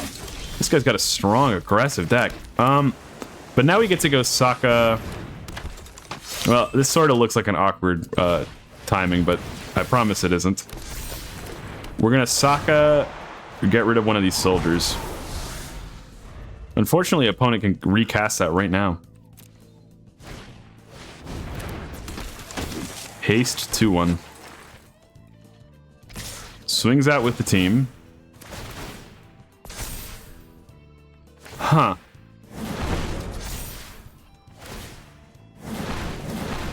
Opponent only has 1 card in hand left to deal with Sokka. I don't think they have a buff. I'm willing to bet it. If they do, then it's kind of a game, but...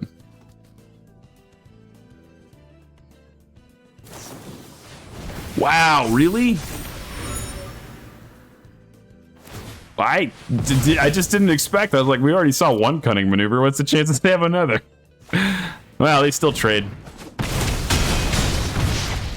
That stinks. It's going to take forever to get our Airbender Ascension then. We probably won't get it this game.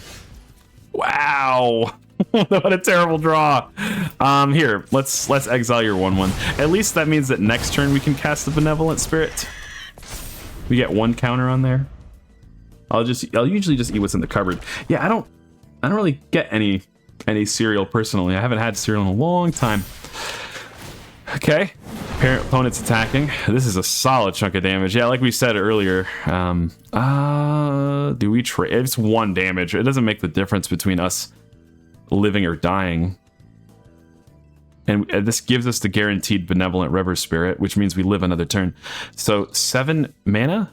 8 mana. So he's going to get to go 4, 6, 7 damage. It's fine. No blocks. Just do what you want. So, wait a second. Oh, he didn't end up casting Fire Nation Army. There's a part of me that wants to build an Atraxa stun counter control deck. That sounds hilarious. Ugh, gross. Let's just tap out for this.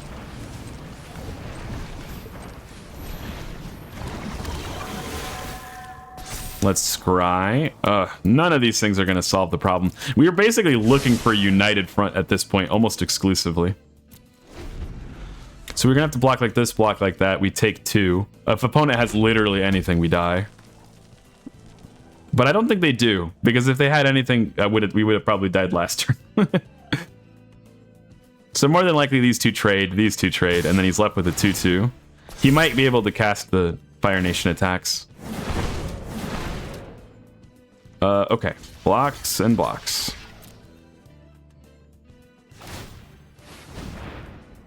Yeah, that makes sense. So he can't cast the Fire Nation attacks. That's actually huge. That means we only need a creature to live. We don't need United Front. Except we get there. We just get there. Holy shit. 5. Yeah, please give me all of them. Thank you very much. Yeah. Oh, yeah. Yup.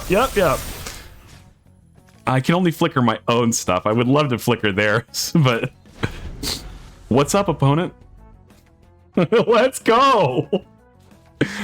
Opponent's gonna, like, lightning strike our face. He can't even cast this anymore.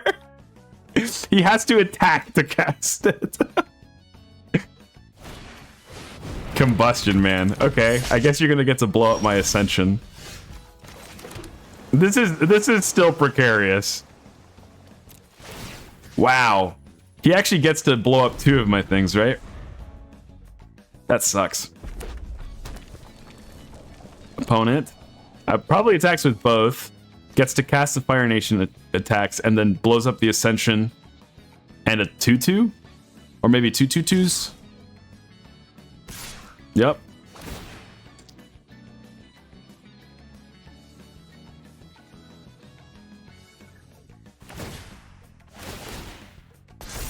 Yeah, do you get to... Yes, you do get to copy them. Ah, man, that sucks. So I will not take 4 damage. You're welcome to kill that. Damn, that actually sucks. So what the hell? That was such a good play from opponent. Who plays Combustion, man?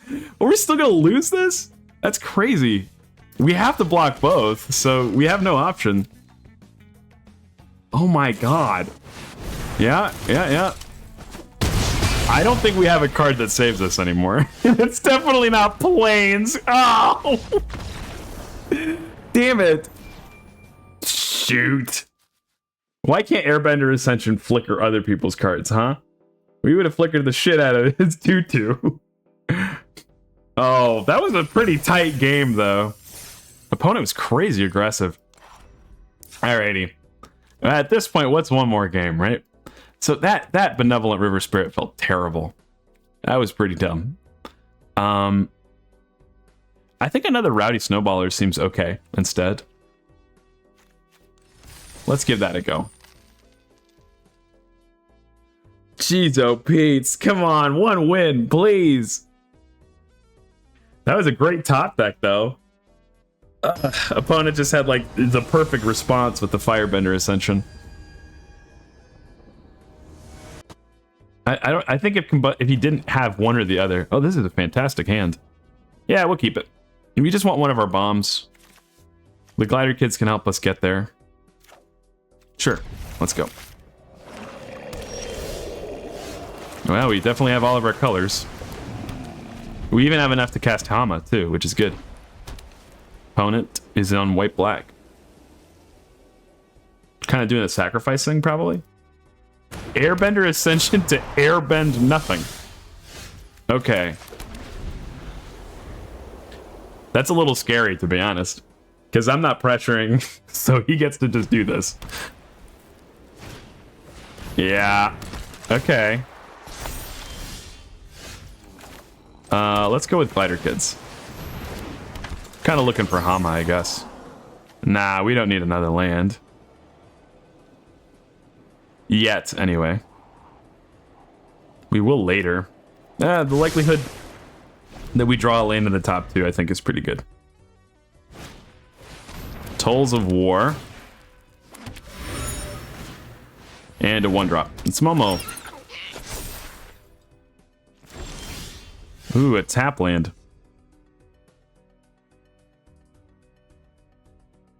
I could go Otter Penguin, keep up the enter the Avatar state. I think I do. So let's swing out for 2. Let's go Otter Penguin. And end the turn there. It's Momo. He's stealing some berries. Also, Appa's here on the right. Merchants of Many Hats. Opponent's going to start being able to flicker here, but there's no flicker targets, really. Yeah, you can poke me for 1. I really need to get into the practice of spending mana after combat. Yeah, and even playing your lands and stuff. Like, you want your opponent to have as little information as possible. Swing out for 2. Opponent's just taking it. So because of the flicker, we're gonna want to Path to Redemption and Exile. Now this thing, yeah, we're probably gonna hit this guy once he's invested some mana and stuff. But honestly, I see no reason to commit more to the board. Like, he has no creatures that are a threat to me. He has to deal with the Glider Kids. It's slow, but it's a clock. Opponent. Swinging out with the Merchant. We could even exile the Merchant later. You can't waterbend to exile it, though. Whatever. Sure. Opponent's going to...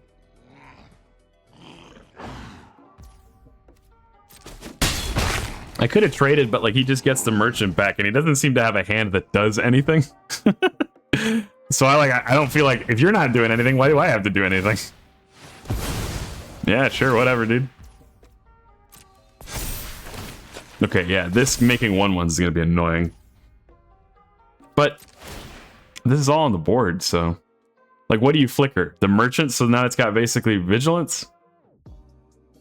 You don't want to flicker that. Yeah, okay. This will be a problem probably eventually, but for now it's kind of whatever, man. I can develop a 2/3. That stops the merchant from attacking. We don't have the 7th land, so we can't path and exile all in one turn.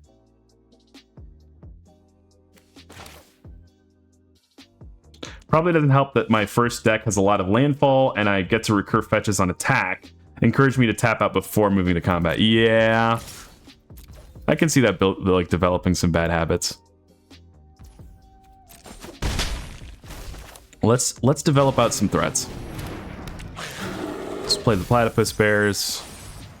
Yeah, we didn't care about those draws anyway. That's good. I think we tap this 2/2. And we're good. What do you got, opponent? So we're looking for that 7th land, because that lets us exile the scavengers, I suppose. Not that the scavengers is even that good right now. He has nothing that lets him sacrifice consistently. Oh, Jesus. Okay, well, what do you got? The glider kids you want to blow up? Is that what you're going to do? Yeah, okay. The bear? On God? I guess on principle I could save it, but I do not care. Go ahead. The 3 toughness is stopping the Merchant of the Many Hats from attacking, I guess, but I don't think that matters. This thing is going to matter more, though. Being able to attack with a 6/3 trampler. You can only flicker creatures, so I guess he can... Yeah, now that's ugly. He's going to flicker this Fire Nation drill, which means we have to be able to deal with it somehow. Unfortunately, there's not a great way to deal with vehicles in this format. That's a gross combo. Sure, what do you got? Yeah, I'm going to save the glider kids, though.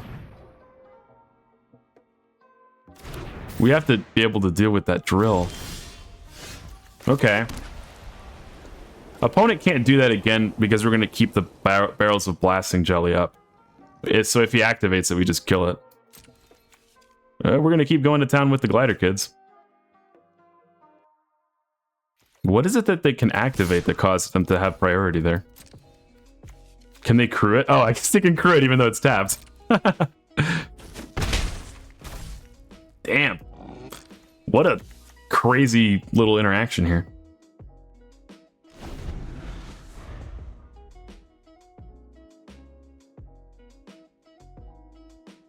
Yeah, I don't know. I don't know how I feel about this deck. I think that we probably kind of split the middle. But our bombs are so cool. Definitely not the ideal deck for most of those bombs, though. What you got, opponent?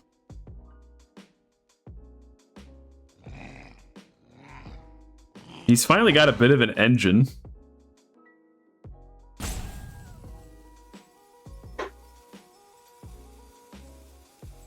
What do you got? Passes 2 attacks. 1 in the air, 2 on the ground.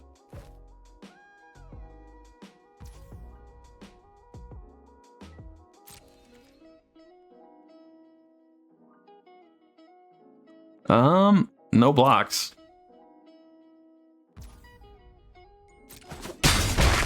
Down to 12. As soon as he crews that thing, though, I just kill it.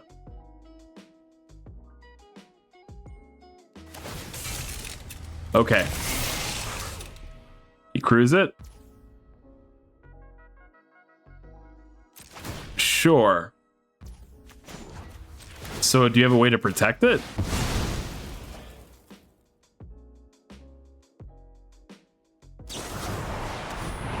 Wow, he airbends it.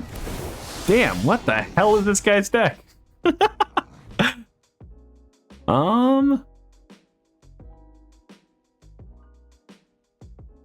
That's funny.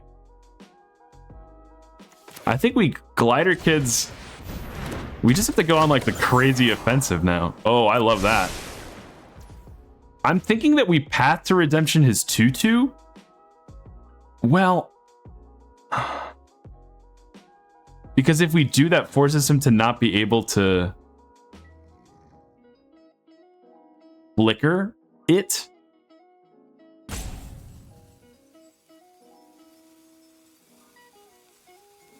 Either that or Momo, because that gets more attacks through.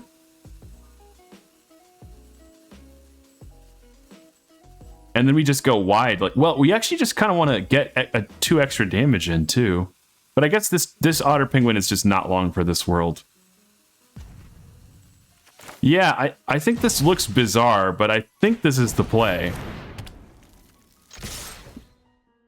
Swing out with the team, deal 6 to him.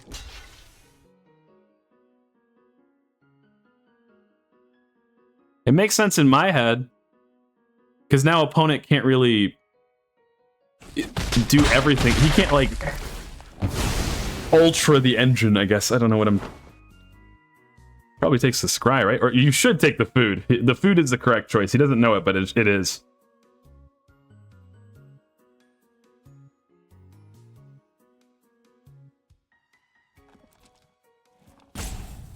What are you going to do, opponent?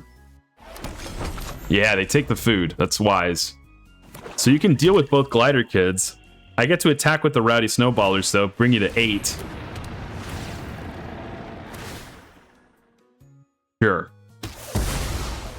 And then I make, like, what, 7 threats or something? 5 threats? Swings in for 2. Because you can crew the Sandbender Scavengers. Yep. Flicker it. Blow up the second glider kids. Okay, and now I go United Front, X equals 5.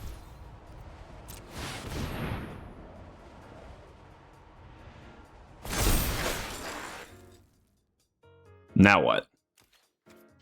Swinging you for 3 down to 7. You can crack the food, go back up to 10. Ugh. I mean, he has the engine now, but we've got like an army of 2/2s. Sokka off the top would be great. Hama off the top would be great.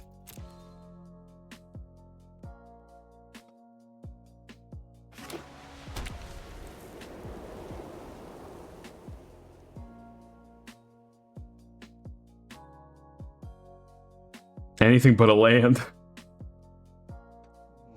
This is precarious though. Like, opponent has all of the cards. Oh, they have the engine. They didn't crack the food. Because they want the tools of war? No, that would have triggered on my turn. Did they just forget that? So they must have deadly precision, but they probably have 2 deadly precisions. Because you could just sacrifice the Sandbender Scavengers. Ugh. That was the downside of this play, right? They get to sacrifice this if they have something in hand. But they weren't showing anything on board. They do get to get Momo back, too, if they do. Opponent probably has a deadly precision if this is how hard they're thinking about things. And if they didn't crack the food. What? What the hell? They just had the fucking... Oh, what? They had the nuts! God damn it. That's kind of flavorful, I guess, right? Our United Front getting clowned by the Day of Black Sun? That's so gross. 2 black mana, get rid of your whole board? Oh, Lord. Yeah. Jeez, oh, Pete's. Not a single win with the deck. Yuck. Okay, so maybe don't come to me for advice on Magic the Gathering Arena. Oh. I mean, okay, so what was wrong with the deck overall? I think in this format you want something more aggressive. I think that Sokka as a bomb, he's just really awkward. 3 mana cards in this set are not great. And like I said, this guy's only really a bomb if you can cast a spell at the same time. I think overall we needed more 2-drops. We needed more removal interaction. I think we had the right balance of colors. We were able to always cast our Hama and our Sokka. That wasn't really the problem. It was more like we just didn't have tempo because we didn't have enough 2-drops. Green and black was considerable because we saw a lot of removal for it. And maybe we just didn't prioritize removal enough during the drafting, I would say. But anyway, God, I hope you learned at least. I guess we'll take our paltry 100 gems. I think that was our first 0-3 on stream too. Ugh. Wow, I mean, we only got 1 more hour. What the hell? What's another stream? What's another draft, right? This is the second time we've done this all week, by the way. The like, but what if we do something that's not what's advertised? Alrighty. Thanks for hanging out, Reed. I hope you have a good rest of your sleep. Jeez, a good day tomorrow. I don't know. I think we will probably be playing TF2. You know, I never changed the category. Not many people stream TF2 this early in the morning, apparently. It's been a long while since I've played. Months, I think. But, you know, going to go play TF2, or rather my relationship with TF2, it's one that it waxes and wanes like the moon, but it never goes away. Yeah, I was talking about Code Geass earlier today too. So it's a mecha anime. I have to say, mecha animes are fun, but I can. Oh, geez, TF2's kind of loud on my side. It's sort of like the combat especially is kind of like white noise to me. Like, I like to see the mechs do their thing, but I don't really care for the combat itself. Like, I just don't really, I don't know, it doesn't make me lock in, I guess. Which is funny because when I go back and rewatch it, or rewatch staying up this late kind of messes up with good time of day statements, doesn't it? Yeah, it's like what even good existence? Have a good rest of your blurry-eyed like 24 hours, I guess. TF2. Oh man, I haven't opened this one so long that oh, here we go. The capture window's working now. We have an item. A winter box from last year already. What do I feel like playing? It would be bold to come back and be like, yeah, I'm warm enough for Spy, right? I feel like Spy is like the most fun though. You just get into, well, that's not true. That's not the most fun, but you end up in such like, you end up in predicaments as the Spy in a way that nobody else does. I usually go for a good 24-hour period. Also has the benefit of being time zone agnostic. Have a good 24 hours. See you next 24 hours. Let's see. Oh, I think we were in the process of slowly naming all of my stranges as well. We should name these two. What's a good name for a knife? A stabbing knife. A backstabbing knife, no less. Lakeside. That's the classic one. Egypt themed, actually.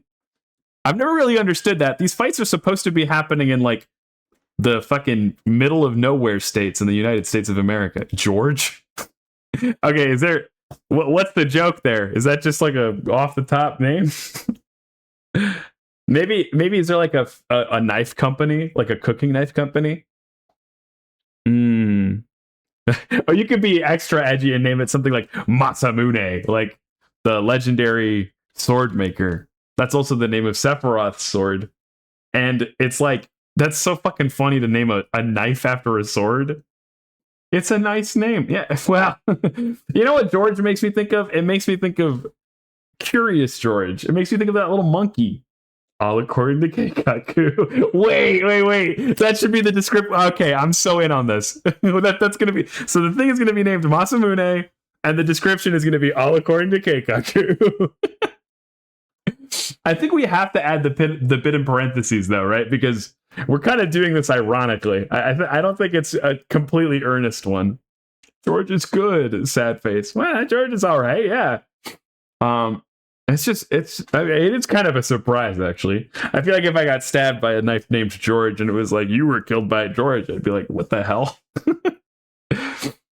But I think that this knife idea is too good. We should name something else George. Like maybe the revolver. Or what's a good name for the revolver? I don't even know if I have that many name tags, but I have accumulated so much virtual material wealth in this game that it very well might be. Okay, I'm turning off my phone right now. Whatever. Have a good one, Reed. Thanks for hanging out. And enjoy your 24 hours. All right. Let's see where we can get to. What kind of trouble? Oh, they have a pyro. Oh, okay. He's not like a troller. Did he see me?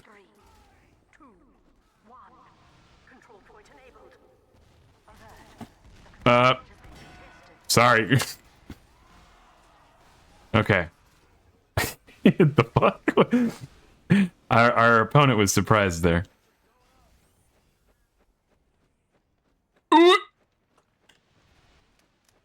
Oh, he noticed. Oh, no! I'm taking you with me, bastard. Oh, God. We take those. We live those. Oh, they have a sentry right there? I want to take out this demo man that's up here.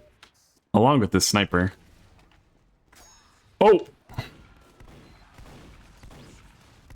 Oh, okay. This is pretty embarrassing for both of us, isn't it? I'm not let's die. I'm just leaving. Okay. Is it clear that I haven't played this in 3 months now? Die. Oh. Maybe I should have left that up so I could have healed from it. George would have killed that guy. You think I should have shanked him? He's he's still hurt. Oh, okay. Well, let's go around the long ways. And then here? How has he just got this up? That's crazy. Okay.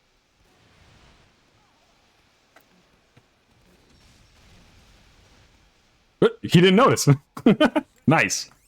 Well, nobody can say I'm a useless spy now. Sorry, Jacob.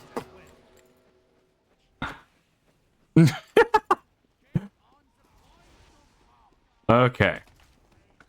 He's just going right back, huh? I'm just gonna build again.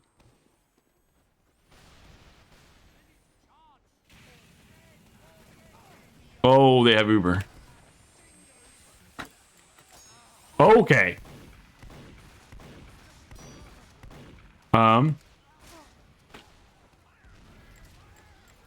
I'm leaving this interaction. No! No! What? You had no idea. You didn't know I was there. You were just shooting in the dark. You lucky duck. Hey, ad incoming in like a minute and a half, by the way. So, you know. Prepare yourselves. I'm doing well. I mean, I guess for myself, I've killed a lot of people. I'm not sure that they're all that relevant is a problem. They've gone full paranoid. Okay, that was dumb. Whoa! Okay, yeah, he's still losing it over there. Okay. Mission ends in 30 seconds. He was AFK for sure. Okay. A little bit of healing. Mission ends in 10 seconds. 5, 4, 3. No, you're kidding me. Ah! I need to be just a little closer to him. Ah. Come on, everyone. I don't want to play something real. I just want to play the spy. But I want to help out the team too, you know? That's the tough thing. I could go let's go play a power class, I guess. Tenchi Healing Beam. I forgot I named it that. I'm sure they're gonna enjoy this. Rocket jump. Whoa. See you later.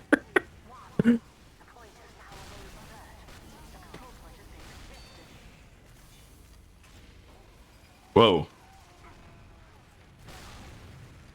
Who's getting... Okay, there's a soldier here.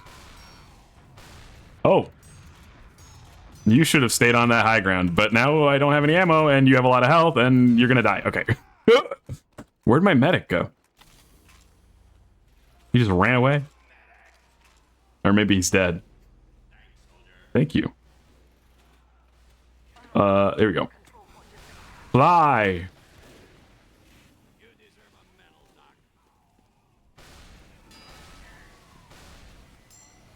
I need to reload. Oh, they've got crits. And they're random.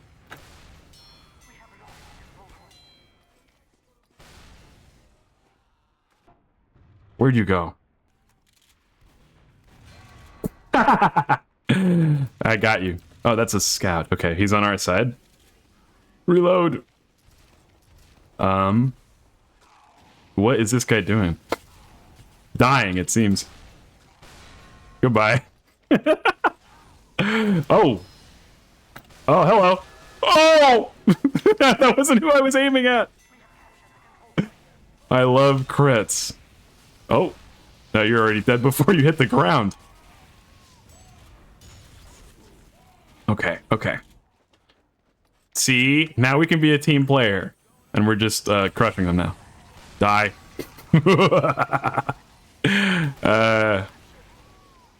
They're going around this way. Hey! I see you over there, you prick. Now, you body-shotting jerk. Okay, okay. Is that how you want to play? We'll play that way. I'm gonna go harangue you. You're gonna wish you would never have harangued me. Dunkle Ben? Oh no. Oh, whoops.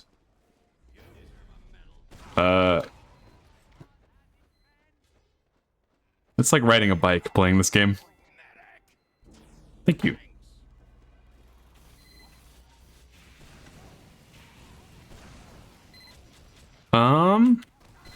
Fly! Wow. Our demo man's doing a great job.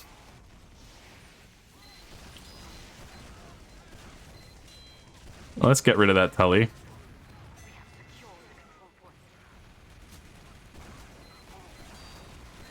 And the sentry. Do they have a pyro behind us? Ah, well, they did. Deputized. I've always wondered what it'd be like to be a sheriff. And also, how do they choose those things? A sheriff. Oh. Oh, okay. You know what? That was a pretty good quick scope. I'll give him that. And also, when I was like attacking him, elections? You think they elect sheriffs? I don't mean like a I don't mean like a real earnest to earnest sheriff. I guess I'm thinking of like a sheriff in like a fantasy western town, you know? Like, how are they electing Clint Eastwood or to be a sheriff? Although I guess I've never actually seen those movies. Maybe he's not a sheriff. A duel. Whoever's the best at rootin', tootin', and shooting. Here we go. Die. Yeah, we're not gonna be able to do it this way. Be gone. Oh, what in the... Okay. No, okay, there we go. Thank you, Pyro. Gaben says we would like to win. Yeah. Such is life. I appreciate that, though. Duels are sick. That seems like a good way to elect an official. Die? Oh, we don't have a shotgun right now. Maybe I should swap so that I do.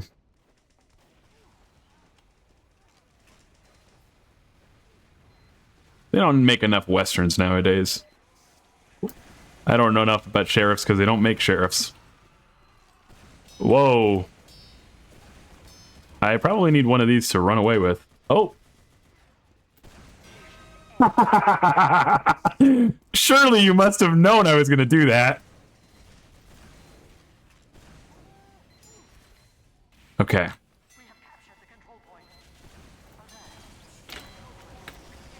Okay, give me this. Oh, nice. God, this pyro is just saving my ass all the time. That's teamwork. Is it, though? I don't know. It's kind of cool. Surely the best at shooting should be the best at at governing. Die. Like, I should be the president of TF2 because I am the best at shooting. Die. And you know what? If someone kills me, they deserve to be the president. I could use some ammunition. I only have my big spoon.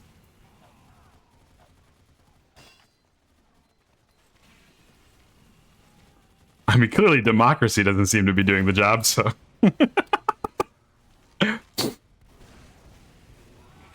I'm just a lowly angel, though, so I don't know much about governance. Oof. Yeah, it's a tough one. Have you considered not bothering me? I have a medic. A spy? Yeah, that's what happens with spies.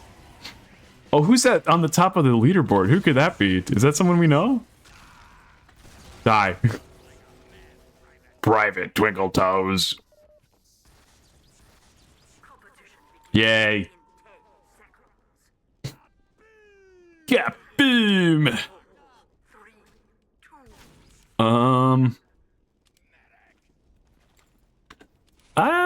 No, I'm enjoying jumping around too much. Come here, sweetheart. I'm gonna make you a star. I'm gonna put your name up in lights. I'm impressed you jumped out of the way of that. There's a sniper looking on that. Die. Is this a spy? Oh, it's not. Oh, you've left your medic naked. That's my favorite kind of medic. If you catch my drift. There's quite a lot of those on the internet. I've always thought it's kind of weird, the amount of pornography about the TF2 team. I just look. I like the world a lot. They're very charismatic. Is there anything about them that is sexy in any way?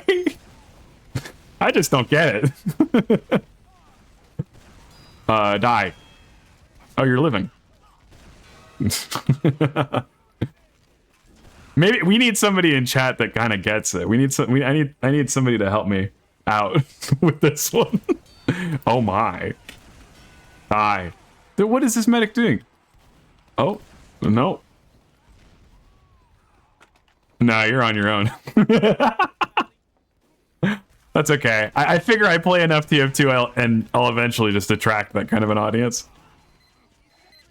Oh, can I shoot through these? I can. Wow, that's fucked up.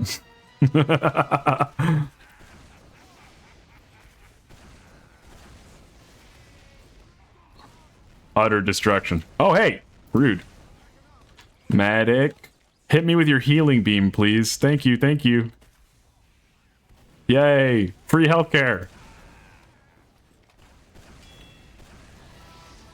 Nice. Oh. That's tough. We're dominating about half the team over there right now.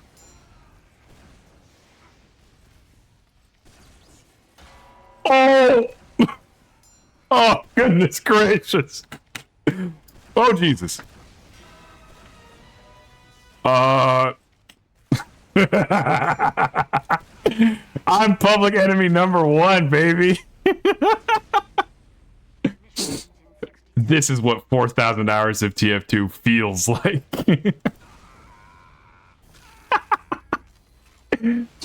5 dominations. That's literally half their team. Maybe we can get that number up to 10. These are rookie numbers.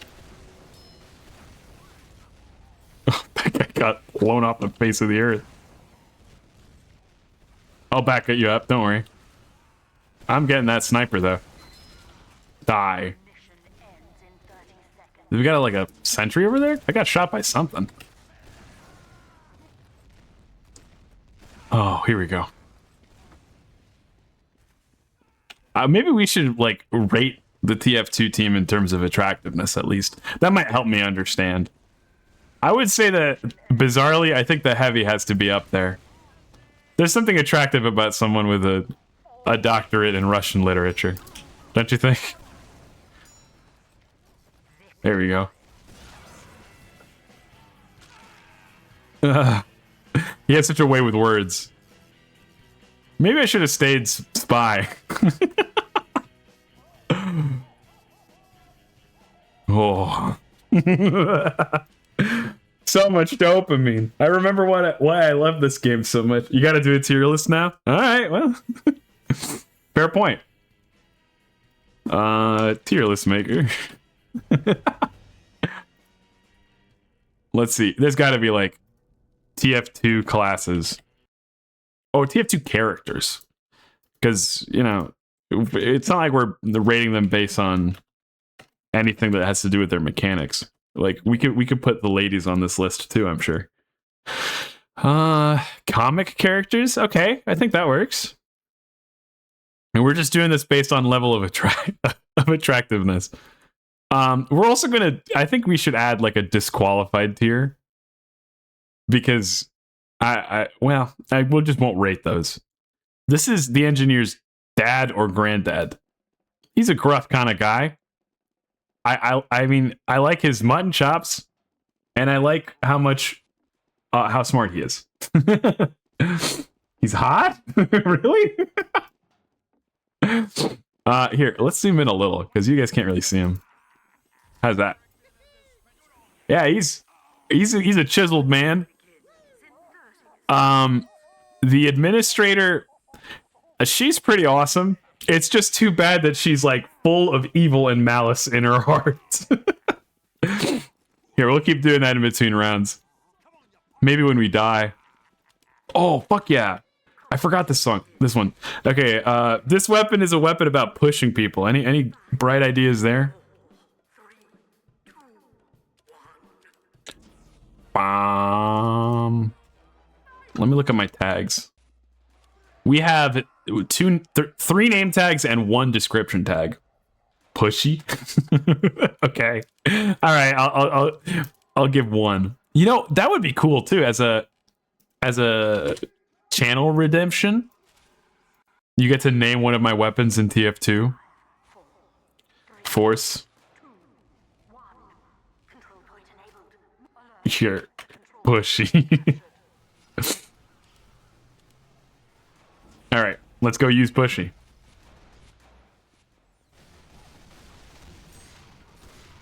That wasn't really our kill, but... Hey, our first kill with Pushy. What in the... Whoa! God, that mini sentry sucks.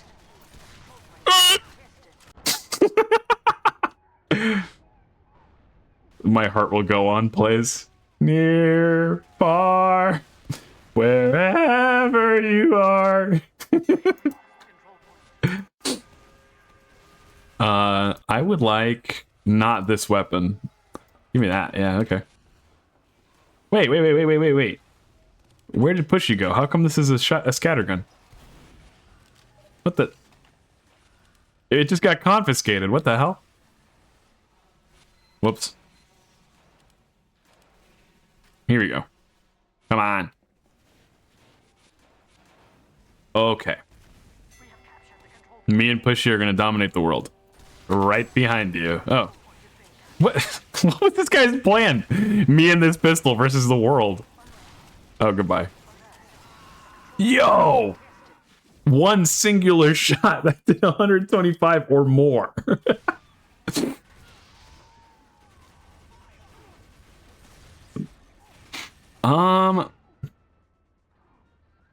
I feel like being a spy. And before we forget this one, I guess there's the kunai. We could name the kunai Masamune. Is that more fitting? That's more weeby, that's for sure.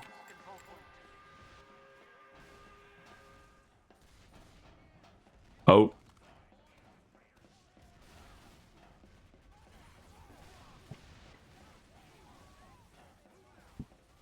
This way. We're behind them. Bum bum bum bum bum bum bum bum. Die. Oh, why'd you turn around? You weren't supposed to turn around! No! I swear he was looking the other way. The scorch shot. Oh, okay. We have a thing to fill out.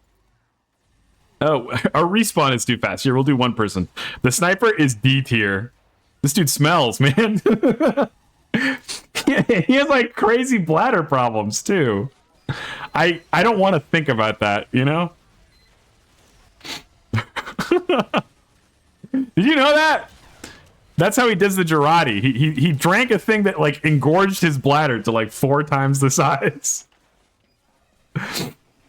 So he's peeing all times. Okay, what the? Where? How did that happen? Did he round the corner and was just gone? This lore is weird. Oh, it is very strange.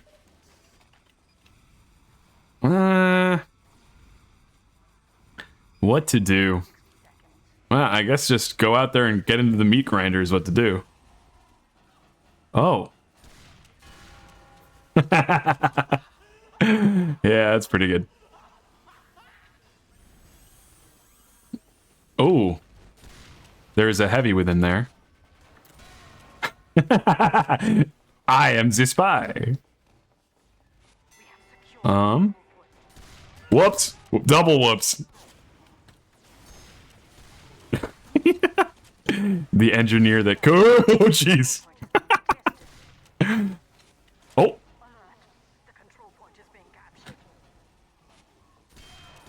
Nah, I got you to pop. Oh, see ya! Oh, wow. I'm sure he wishes we weren't so pushy. Oh, hello. Nah, only 6 on the next one. Okay. How does 132 sound? Ouch. What? Okay. Quickly, quickly. Another character. This is the spy. I actually think he's among the more attractive guys. He's pretty, oh, damn it. He's very charismatic and smooth. Be gone. Does he piss? I think everyone pisses. But he doesn't have any, like, bladder problems. He didn't take pills that makes his bladder, like, 8 times the size. We see the bottle of the pills. The pills tell you that, like, it's advertising to you something called jarati, which is a jar-based kind of karate. But the jars are full of piss, and in order to do jarati, you need to be able to piss just monstrous amounts. Oh, ow. Okay. No! Oh. All right. You got me pretty good there. Yeah, I guess he doesn't piss in game, if that's what you mean. Nobody but the sniper does. Well, it's just like that game we were playing the other day. Haha. I'm gonna sneak around. Be gone. Oh! Okay. Oh, everything is such tight quarters. You were thinking about piss? Was I saying something? Did I say I was thinking about piss? I was thinking about piss. I say that kind of thing all the time. Without even thinking about it. Like, I'll just be like, yeah, this is going to be a segue into a conversation. Oh, despite how smelly of piss this guy is, we're going to play him. You were talking about piss and died. You know what? Such is life. It's what we were put here on having to do. Ooh. Oh. Let's get crazy then. Oh. Probably shouldn't have jumped like that.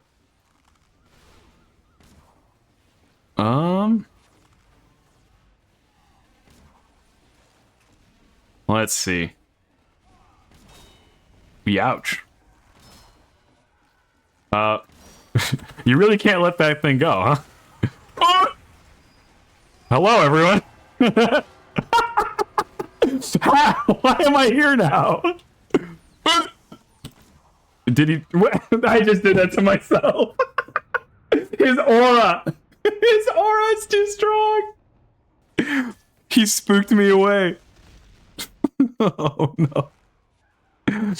Okay. A heavy? I think we discussed this. He might be the most attractive character in this game. Okay, here we go. Religion is weirder than I thought. I mean, it can be so strange. What's up with all the funny songs and the dances? I'm gonna go be covert. Oh, hello. Yeah. I mean, I'm no dumbass. I know that was a dead ringer. Ooh. Okay.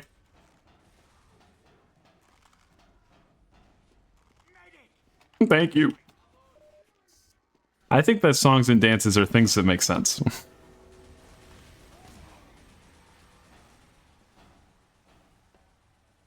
I have nothing to say to that, and so I won't. Oh, okay. How did he miss so many? That was embarrassing for all of us.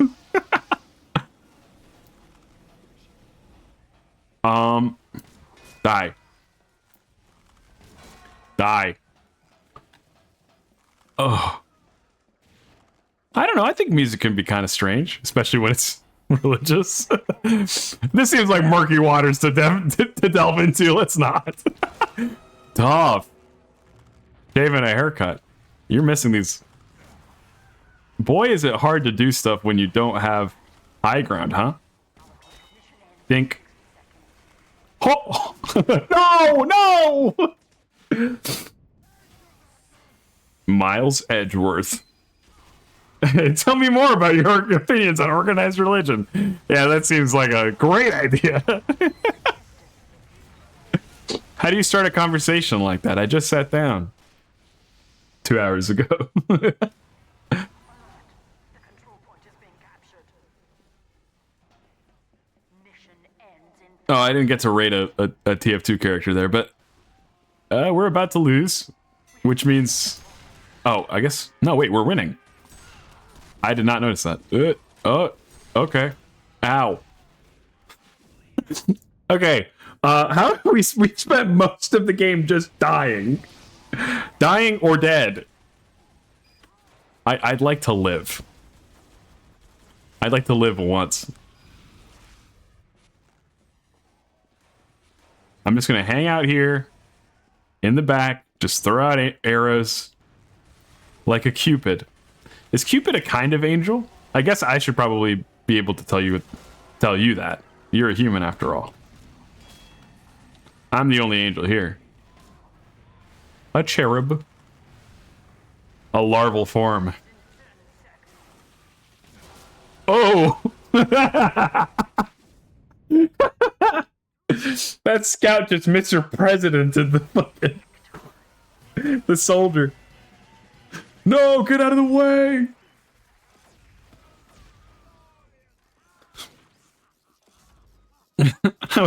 wait. I think they mentioned something in chat. Oh, Lord. Okay. What now? Engineer? What in the fuck? Revenge Force? I don't remember naming this that. Somebody must have suggested this in chat. Revenge Force? It's so edgy. I literally don't remember that. Oh. Knocked over. Is he dead for real? It does look like it. I'm just gonna do a stupid sentry for now. Gonna push in this way. Okay. I figure somebody will run into it.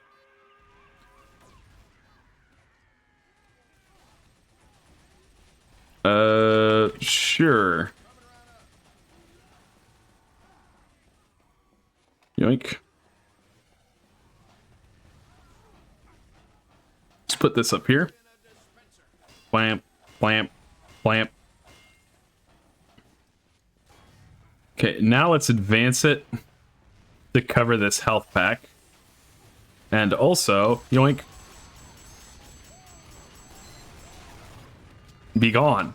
Wait, who put up this other sentry right next to it? Ah, we're two sandwich shops. We're two sandwich shops right next to each other. There's only so many clientele. What if we put this here instead? I'm sure that will help someone.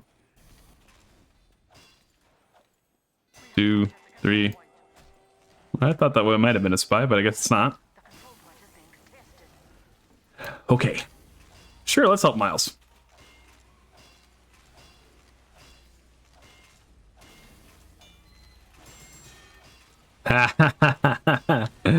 Our first customer.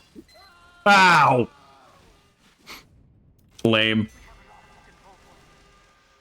He's getting chased down now. Will he pay his life for that transgression? I don't know. The demonstration man, maybe? The super icky, quick, and sticky. And sure, a bottle, I guess.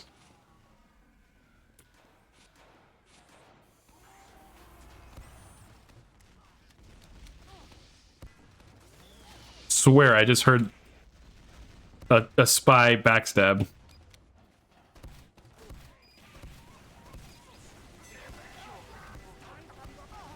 Oh. He is still up there. Whoa!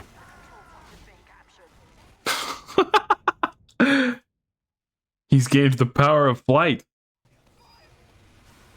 Icarus. Oh, this is Satan. I think he was a pretty alright looking guy. Also, I like that he gets bamboozled. The medic manages to sell other people's souls to him, and I don't know, I guess finding out somebody's fallible, aren't we all just, you know, capable of making mistakes? It kind of makes you relatable, I guess. Satan needs to be at the top all the way, you think? Oh. I don't know. I think it's antithetical to my whole angel thing. I feel like I can't, in good conscience, all the way, you know? Oh. Where'd you go? What the?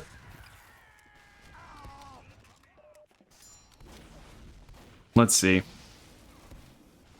Oh, jeez. Boo. It's obvious.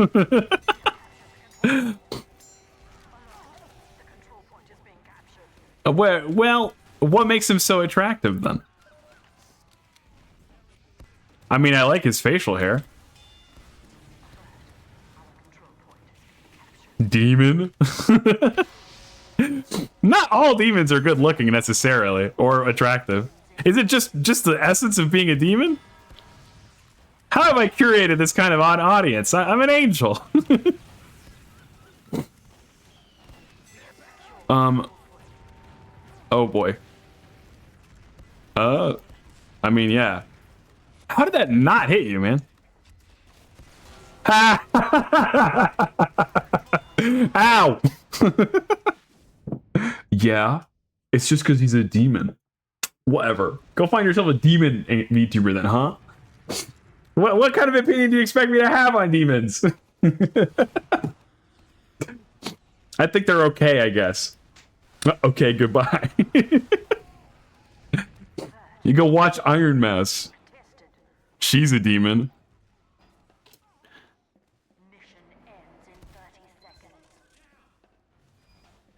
Alrighty. Oh, hello.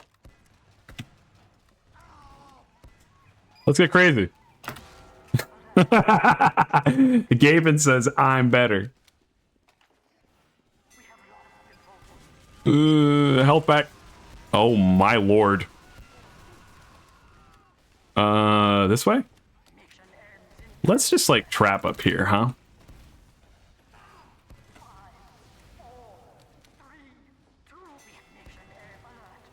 Are you gonna poke in through here?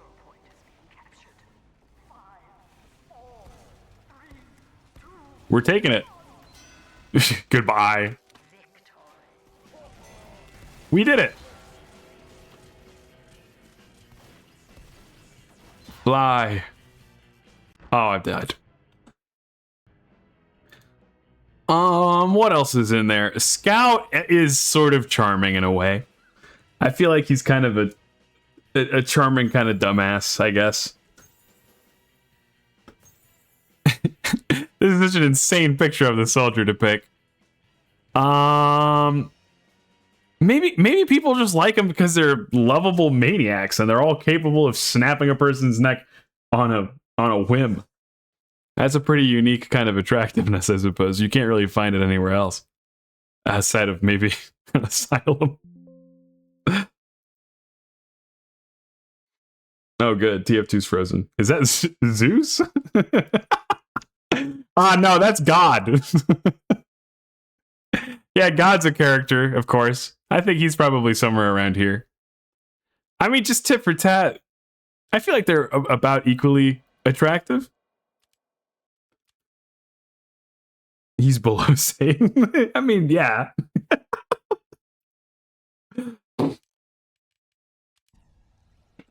I just think the slick back look is a little bit nicer than this slovenly locks. Saxton Hale is also attractive. Mostly for like his sheer, he's got muscle where you might expect brain, and that's pretty cool. This is That's this is a real human person that exists in the real life. A scout hallucinates that he's his dad, but he's not. I don't remember his name. Scout's dad hallucination. Oh, right. Okay. Tom Jones. That's real world. I think he's an actor or maybe he's a singer. A real world singer Tom Jones. I guess a younger Tom Jones as well.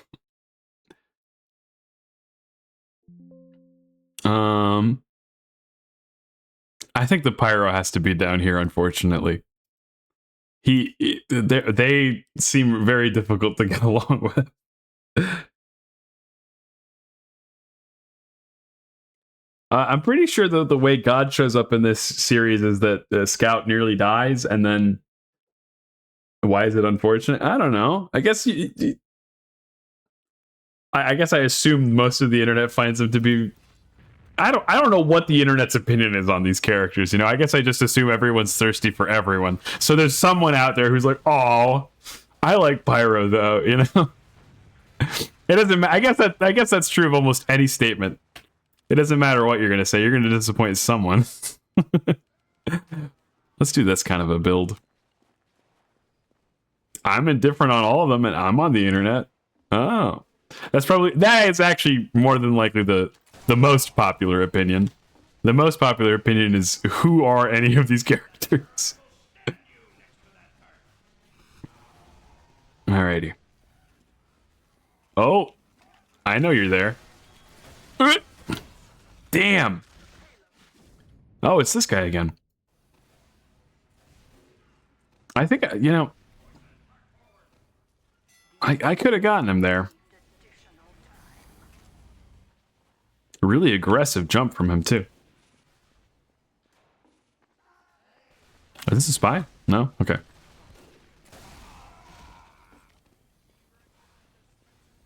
Let's see. I kind of want to snake in on them from behind. That helps, to a degree.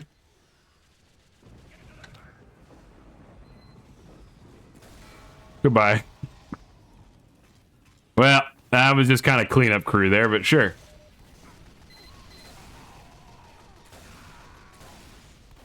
Oh, God. No! Okay, here we go. I thought he was just one little sneeze away. Oh, health. I guess I don't normally think of fictional characters as all too attractive in general, though, to be honest. They're fictional. I don't know. They're not for that in my book.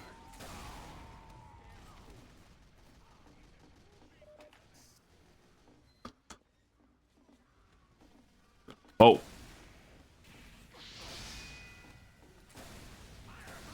Ooh, good reflect.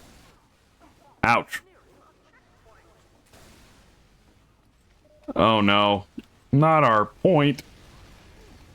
I am not well equipped for this. No, wait, I was here. Come on. Oh. Darn. Oh, what a shame. I don't know. Maybe it comes with the territory of being an angel. I'm too pure of mind and thought. I have no such weaknesses as humans have. Mission begins in 60 seconds. This is why demons are cool. Because they want to fuck and kill. Is that why? This map is pretty fun for being a tricksy little engineer.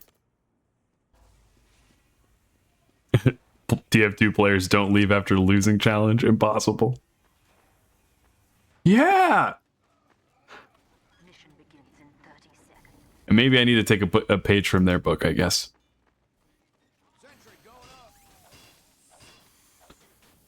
What if I just tuck this right into this corner, huh? I can't believe I've never seen a sentry there, actually.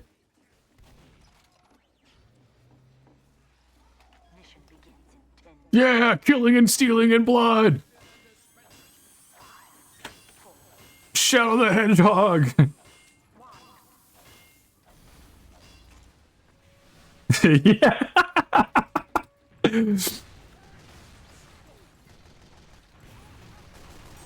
Whoa. Oh, there was a spy that was just gonna come tickle me, I guess.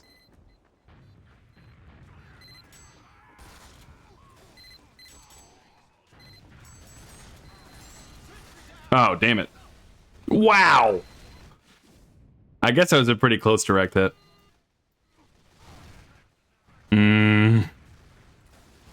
I feel a rivalry coming on. A rivalry that's only in my head, but that's enough for me. Because as it turns out, I am vengeful. I think that's probably a trait of both angels and demons, huh? Oh, whoops. Damn it. You know Lucifer? I mean, I've heard of him. I can't say I've met him. Okay, yeah, originally an angel. Haha. Is that the goof? Never met the guy. I've heard he's pretty alright. Okay. He's vengeful. Oh. And what do you make of him? Goodbye. Probably should have shot a little sooner than that.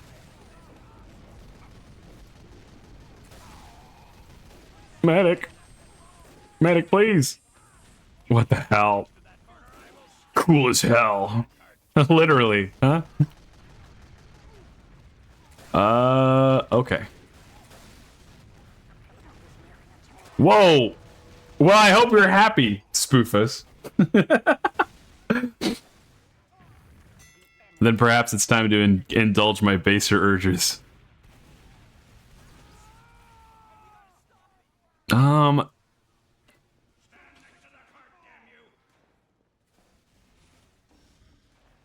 Yeah, we just don't have a. We aren't really rallying anywhere. I'll play around this engineer here.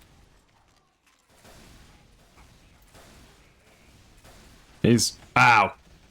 That was a pretty good shot at the end.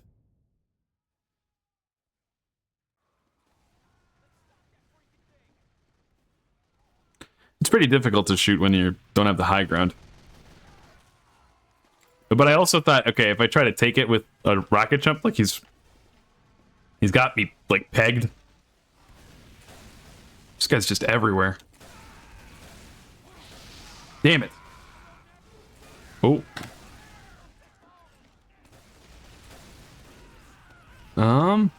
Whoa. Let's take high ground, though. And now that we've got it, it'll probably be difficult to take it away.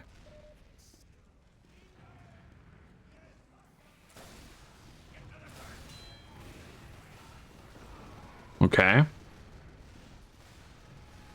Oh. Goodbye.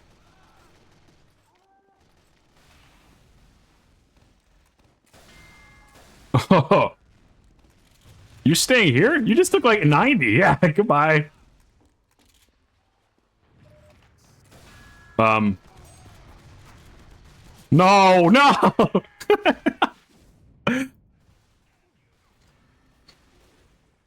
Wow, I guess where's the team playing? We're not really playing on the center, but we're not really playing on the point either.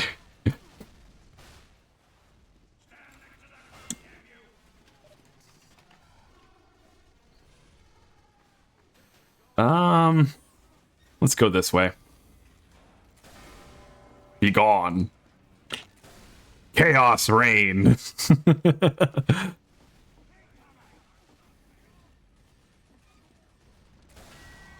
Looking the right way. I was hoping that pyro was gonna just fall and die. Okay, give me that. Fly. Oh. Yeah. Are you dead for real? Looks like the answer is maybe. Ooh. Really? That's wild, man. Whoa. Oh, he's playing cat and mouse. He got me turned around. I'll give him that.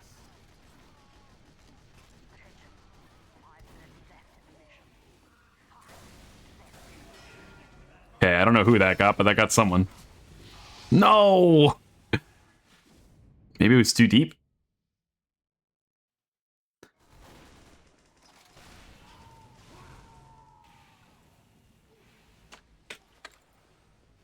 Oh, that rival guy left. Well, now how am I supposed to be vengeful?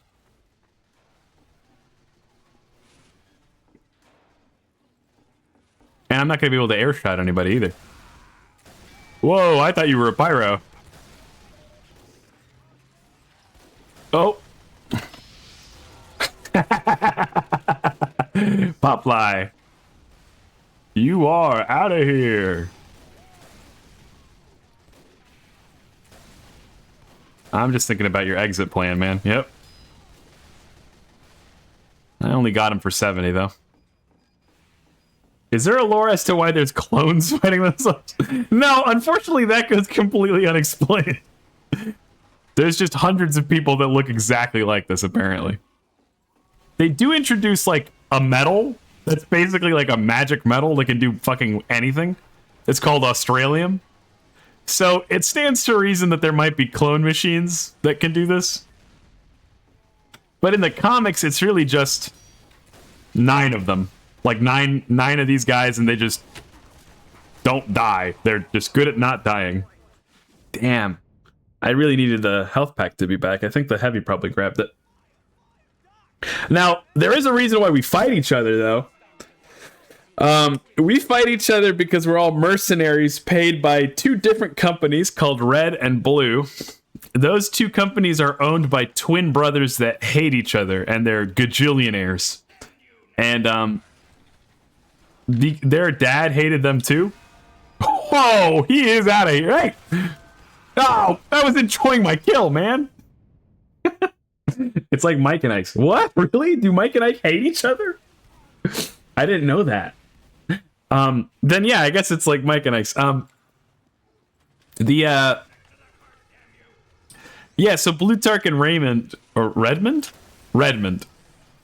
They fight over a bunch of useless land that their dad like gave to them because he knew that they're such bickering idiots that they would fight over it for eternity. And he was right. Damn, dude, that was a crazy air shot. Holy cow. It was directly above him. You will stand next to that corner. I will stand you next to that corner. Whoa. What just happened? Ah. He gone. That's tough. For one brief, beautiful moment, he was like a bird. I'm like a bird. I get shot out of the sky. Oh.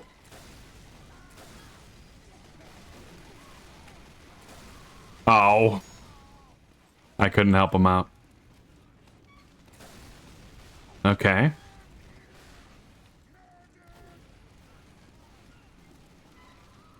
The point is secure. But we are fighting over definitively useless land. Like, it's just a bunch of gravel pits. You can't make these machines run on gravel, unfortunately. It's always capitalism's fault. Yeah, it's always money in some way or another, isn't it?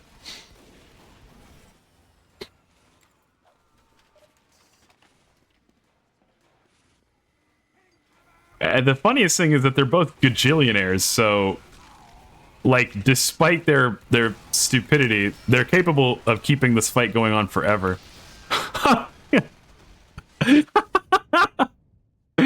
I was evading that heavy for a solid half second there. He's just like looking the other way. Like, huh?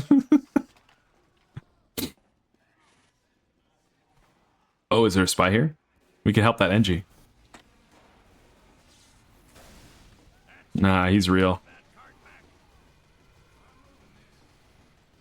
Okay, we'll support this guy putting this out there. Nice. Sentry on point.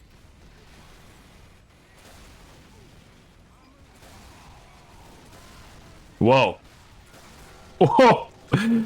You just gotta ignite the light. If we turn on them, we can take their money. The incentive is always there for betrayal.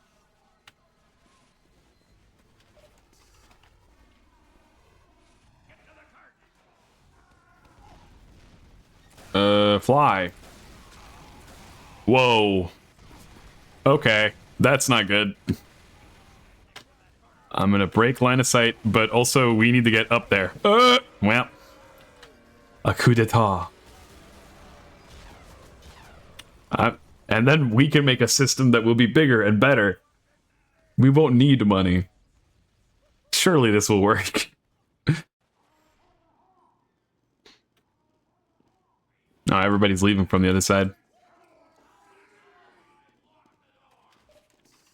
Oh, holy cow. You know, we are almost out of time already. Let's finish up our tier list, I guess. I'm gonna close up TF2 and we're gonna go over here. Ba-bum. Okay. This is Blutark. I think these guys are fucking gross. They've been alive for like 80, 100 years. And they're both grody and they look like wrinkled ball sack. Oh. Hello, Airy Berry. We are wrapping up stream with a very quick attractiveness tier list for all the characters from the TF2 comics and games. Thanks for joining us on stream. I'm not. There's a lot of these I don't want to rate. I mean, like, it feels mean to rate Demo Man's mom. Demo Man is up there. He's like among the more sane characters. Who's that S tier? Heavy and the administrator, obviously. I look at those calves. And Heavy, I don't know. He's just well spoken, at least apparently in Russian. He's got a PhD in Russian literature, you know. This is the sniper's parents. I remember them both being kind of sniveling jerks, and these are his adoptive parents. I feel like his adoptive parents are pretty good looking. Wood, I think. Is there something heartless about looking at a kindly, like, looking old woman and going wood? No, there's nothing heartless about that.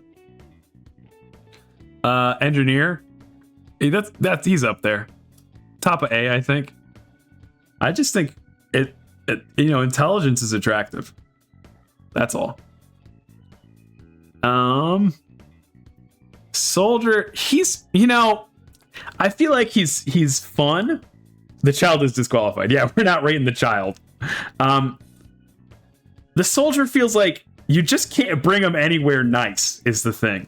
Like, you can bring him to like a, I don't know, a hockey game, a sports bar. If you're hanging out at a Buffalo Wild Wings on date night, yeah. But like, don't bring this guy to like an Olive Garden. He will be ruining it for everyone, and it will become your problem. I don't remember a lot of these. Scout's mom, I guess you kind of have to put her at S tier. It's for families only. What, an Olive Garden? Yeah, I guess what is the slogan? It's something about family, isn't it? When you're here, your family. That's what they say.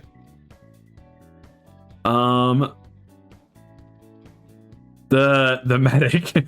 In fact, this is actually, I'm pretty sure, the same scene. It's not the same page, but it's the same scene where he's like talking to to Satan, and Satan's like, "Hey man, like, you owe me your soul 10 times over."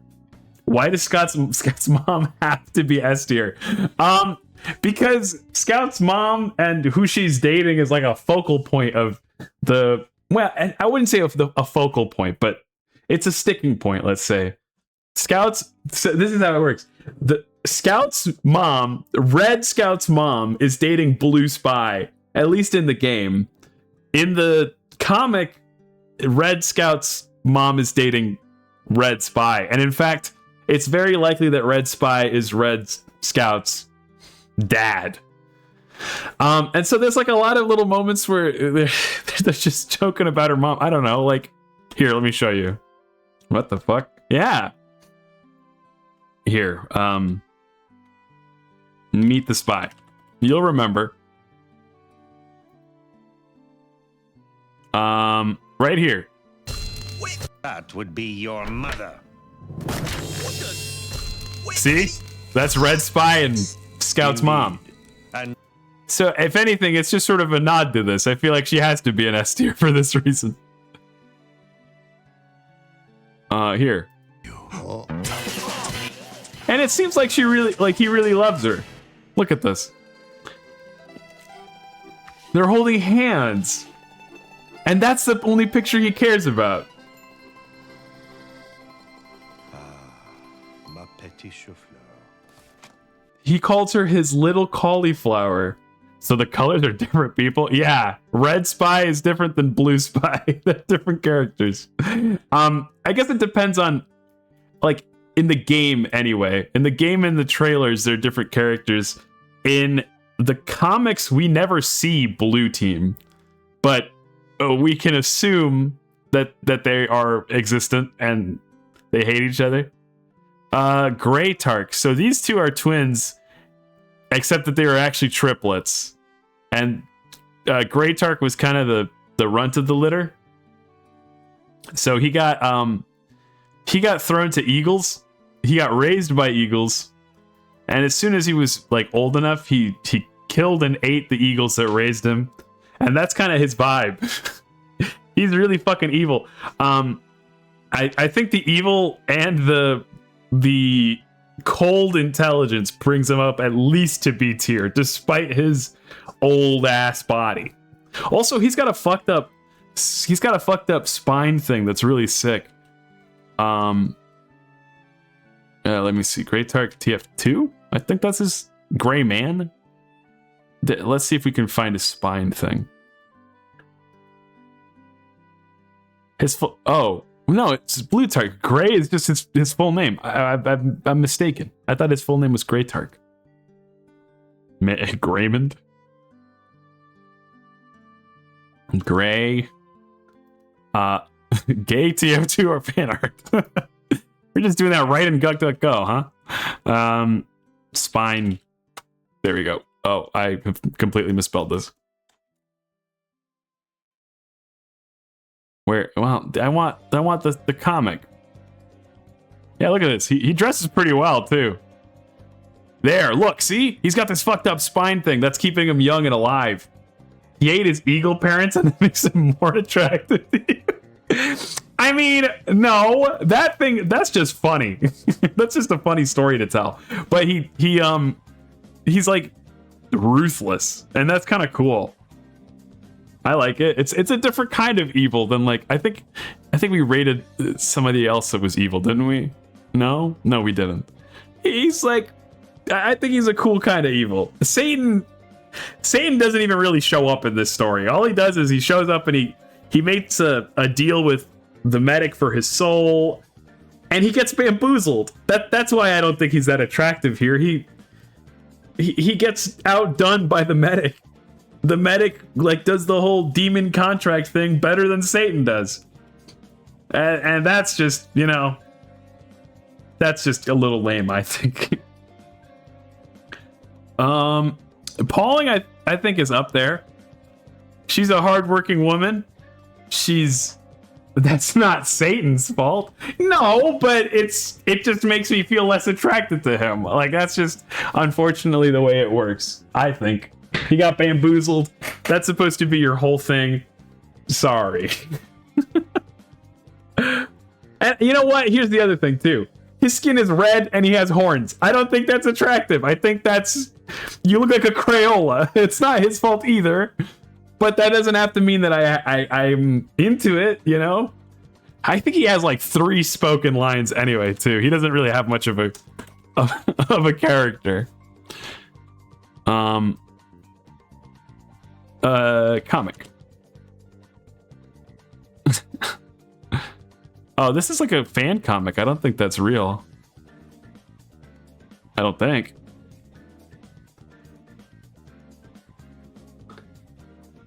Okay, you know, he gets kind of angry. That's kind of cool. In your opinion. Yeah. Look, this is my tier list. It's not some objective thing. I just think it's crazy that he's red, man. I guess you can spot him in a crowd easier. Horns seem unwieldy as well, don't they?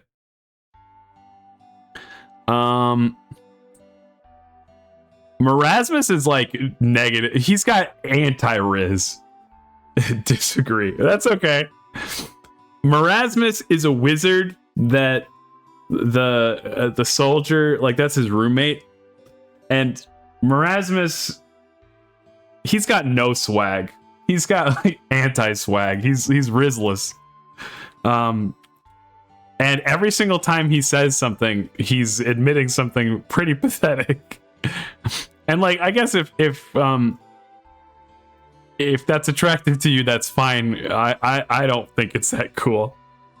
It's surprising too, because I really like wizards, and he's got like a evil necromancer thing going on.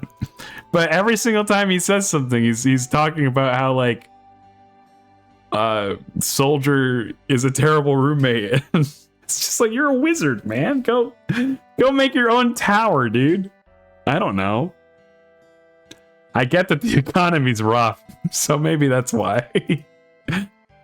We all need roommates nowadays. The Eyelander is S tier. This is a sword that's cursed. He must really yeah, I know. Maybe not like this low. Honestly, I would rather date Marasmus than the sniper. You know what? Perfect. These two are perfect for each other down here in C tier. Marasmus is S tier because this is a cursed sword that whispers to you and asks you to behead other people. The Eyelander is dope. It's sick. I would love to take it out for dinner and learn all of its evil secrets. Oh, this is Heavy's sister. She might be S tier as well. Heavy's sister doesn't get to do a ton, but she does snap a couple necks. She's a strong, tough lady. I think she's like 7 feet tall. And she somehow ends up, like, I think, dating the soldier. They might even get married. But, you know, I mean, these two are great right next to each other. Why not? A lot of these other characters are, like, too irrelevant to care. So these guys are the old TF2 team. TF2 Classic. They literally, most of them don't get to say anything. This is Zebediah Man? Zebediah Man? He's the fucking crotchety Zephaniah. He's the crotchety old man that started this whole thing. I think he belongs down here with the same gutter as his kids. Oh, I love weddings. It was pretty cute. I think this is Saxon Hale's pilot who he snaps the neck of. I can't believe he's made it. This is Saxon Hale's, like, lady friend. She's good with animals. She's an explorer. We'll put her up there, I suppose. This is Saxon Hale's evil rival guy. He's hilarious. He's, like, comically evil. Which is awesome because Saxon Hale is already kind of a dipshit. So, like, I don't really want to see him win, you know? Let me see. Is there like a list of the comic characters here on the wiki? Maybe here in Saxon Hale's page. Yeah, he's got chest hair in the shape of Australia, by the way. But this guy goes and like kills endangered animals for fun, which is funny. But you know, actually, we should knock him down a couple pegs for that, honestly. Yeah, right there. He's mostly about being strong and hurting living things. But he's fully convinced that he's like not a hero, but at least like a macho man. And I don't think there's anything macho about hurting animals. His rival doesn't make it here. I don't remember what his rival's name is. Maybe over here? No.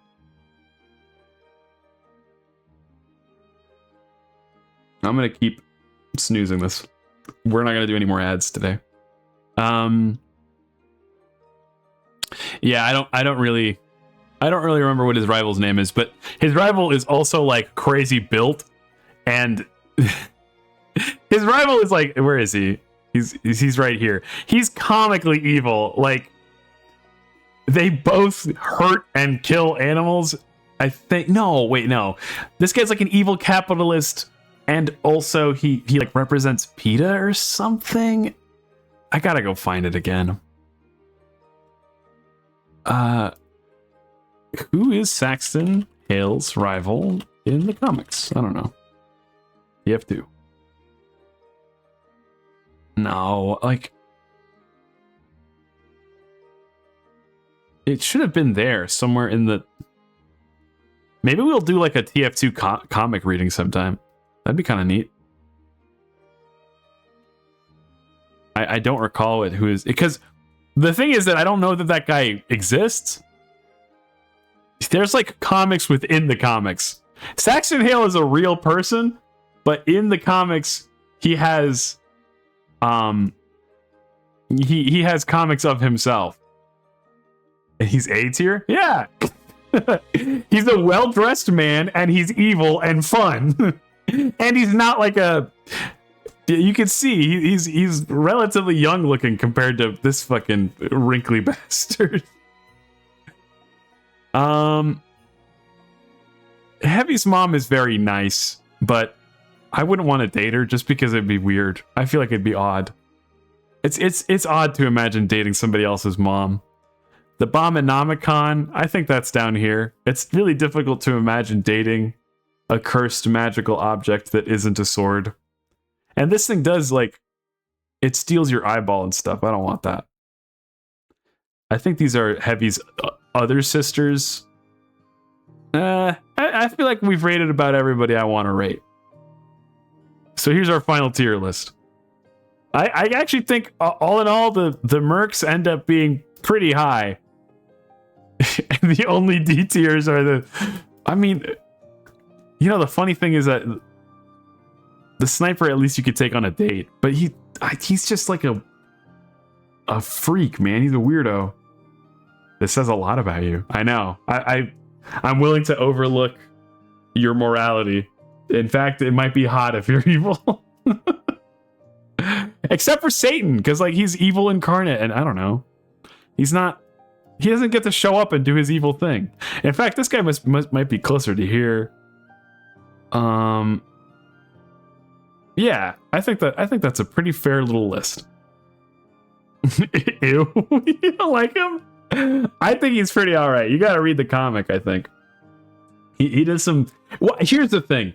Like, Blutarch and Redmond are such assholes that seeing him bring some comeuppance on those two, that's nice. It's nice to get a little bit of catharsis. Alrighty, folks. I think that's all we got time for today. Thank you very much for hanging out and playing games with me and Junk. And I hope you all have a good rest of your morning, evening, day, whatever it may be. Make sure to make the most of your time, because heaven waits for you. Goodbye!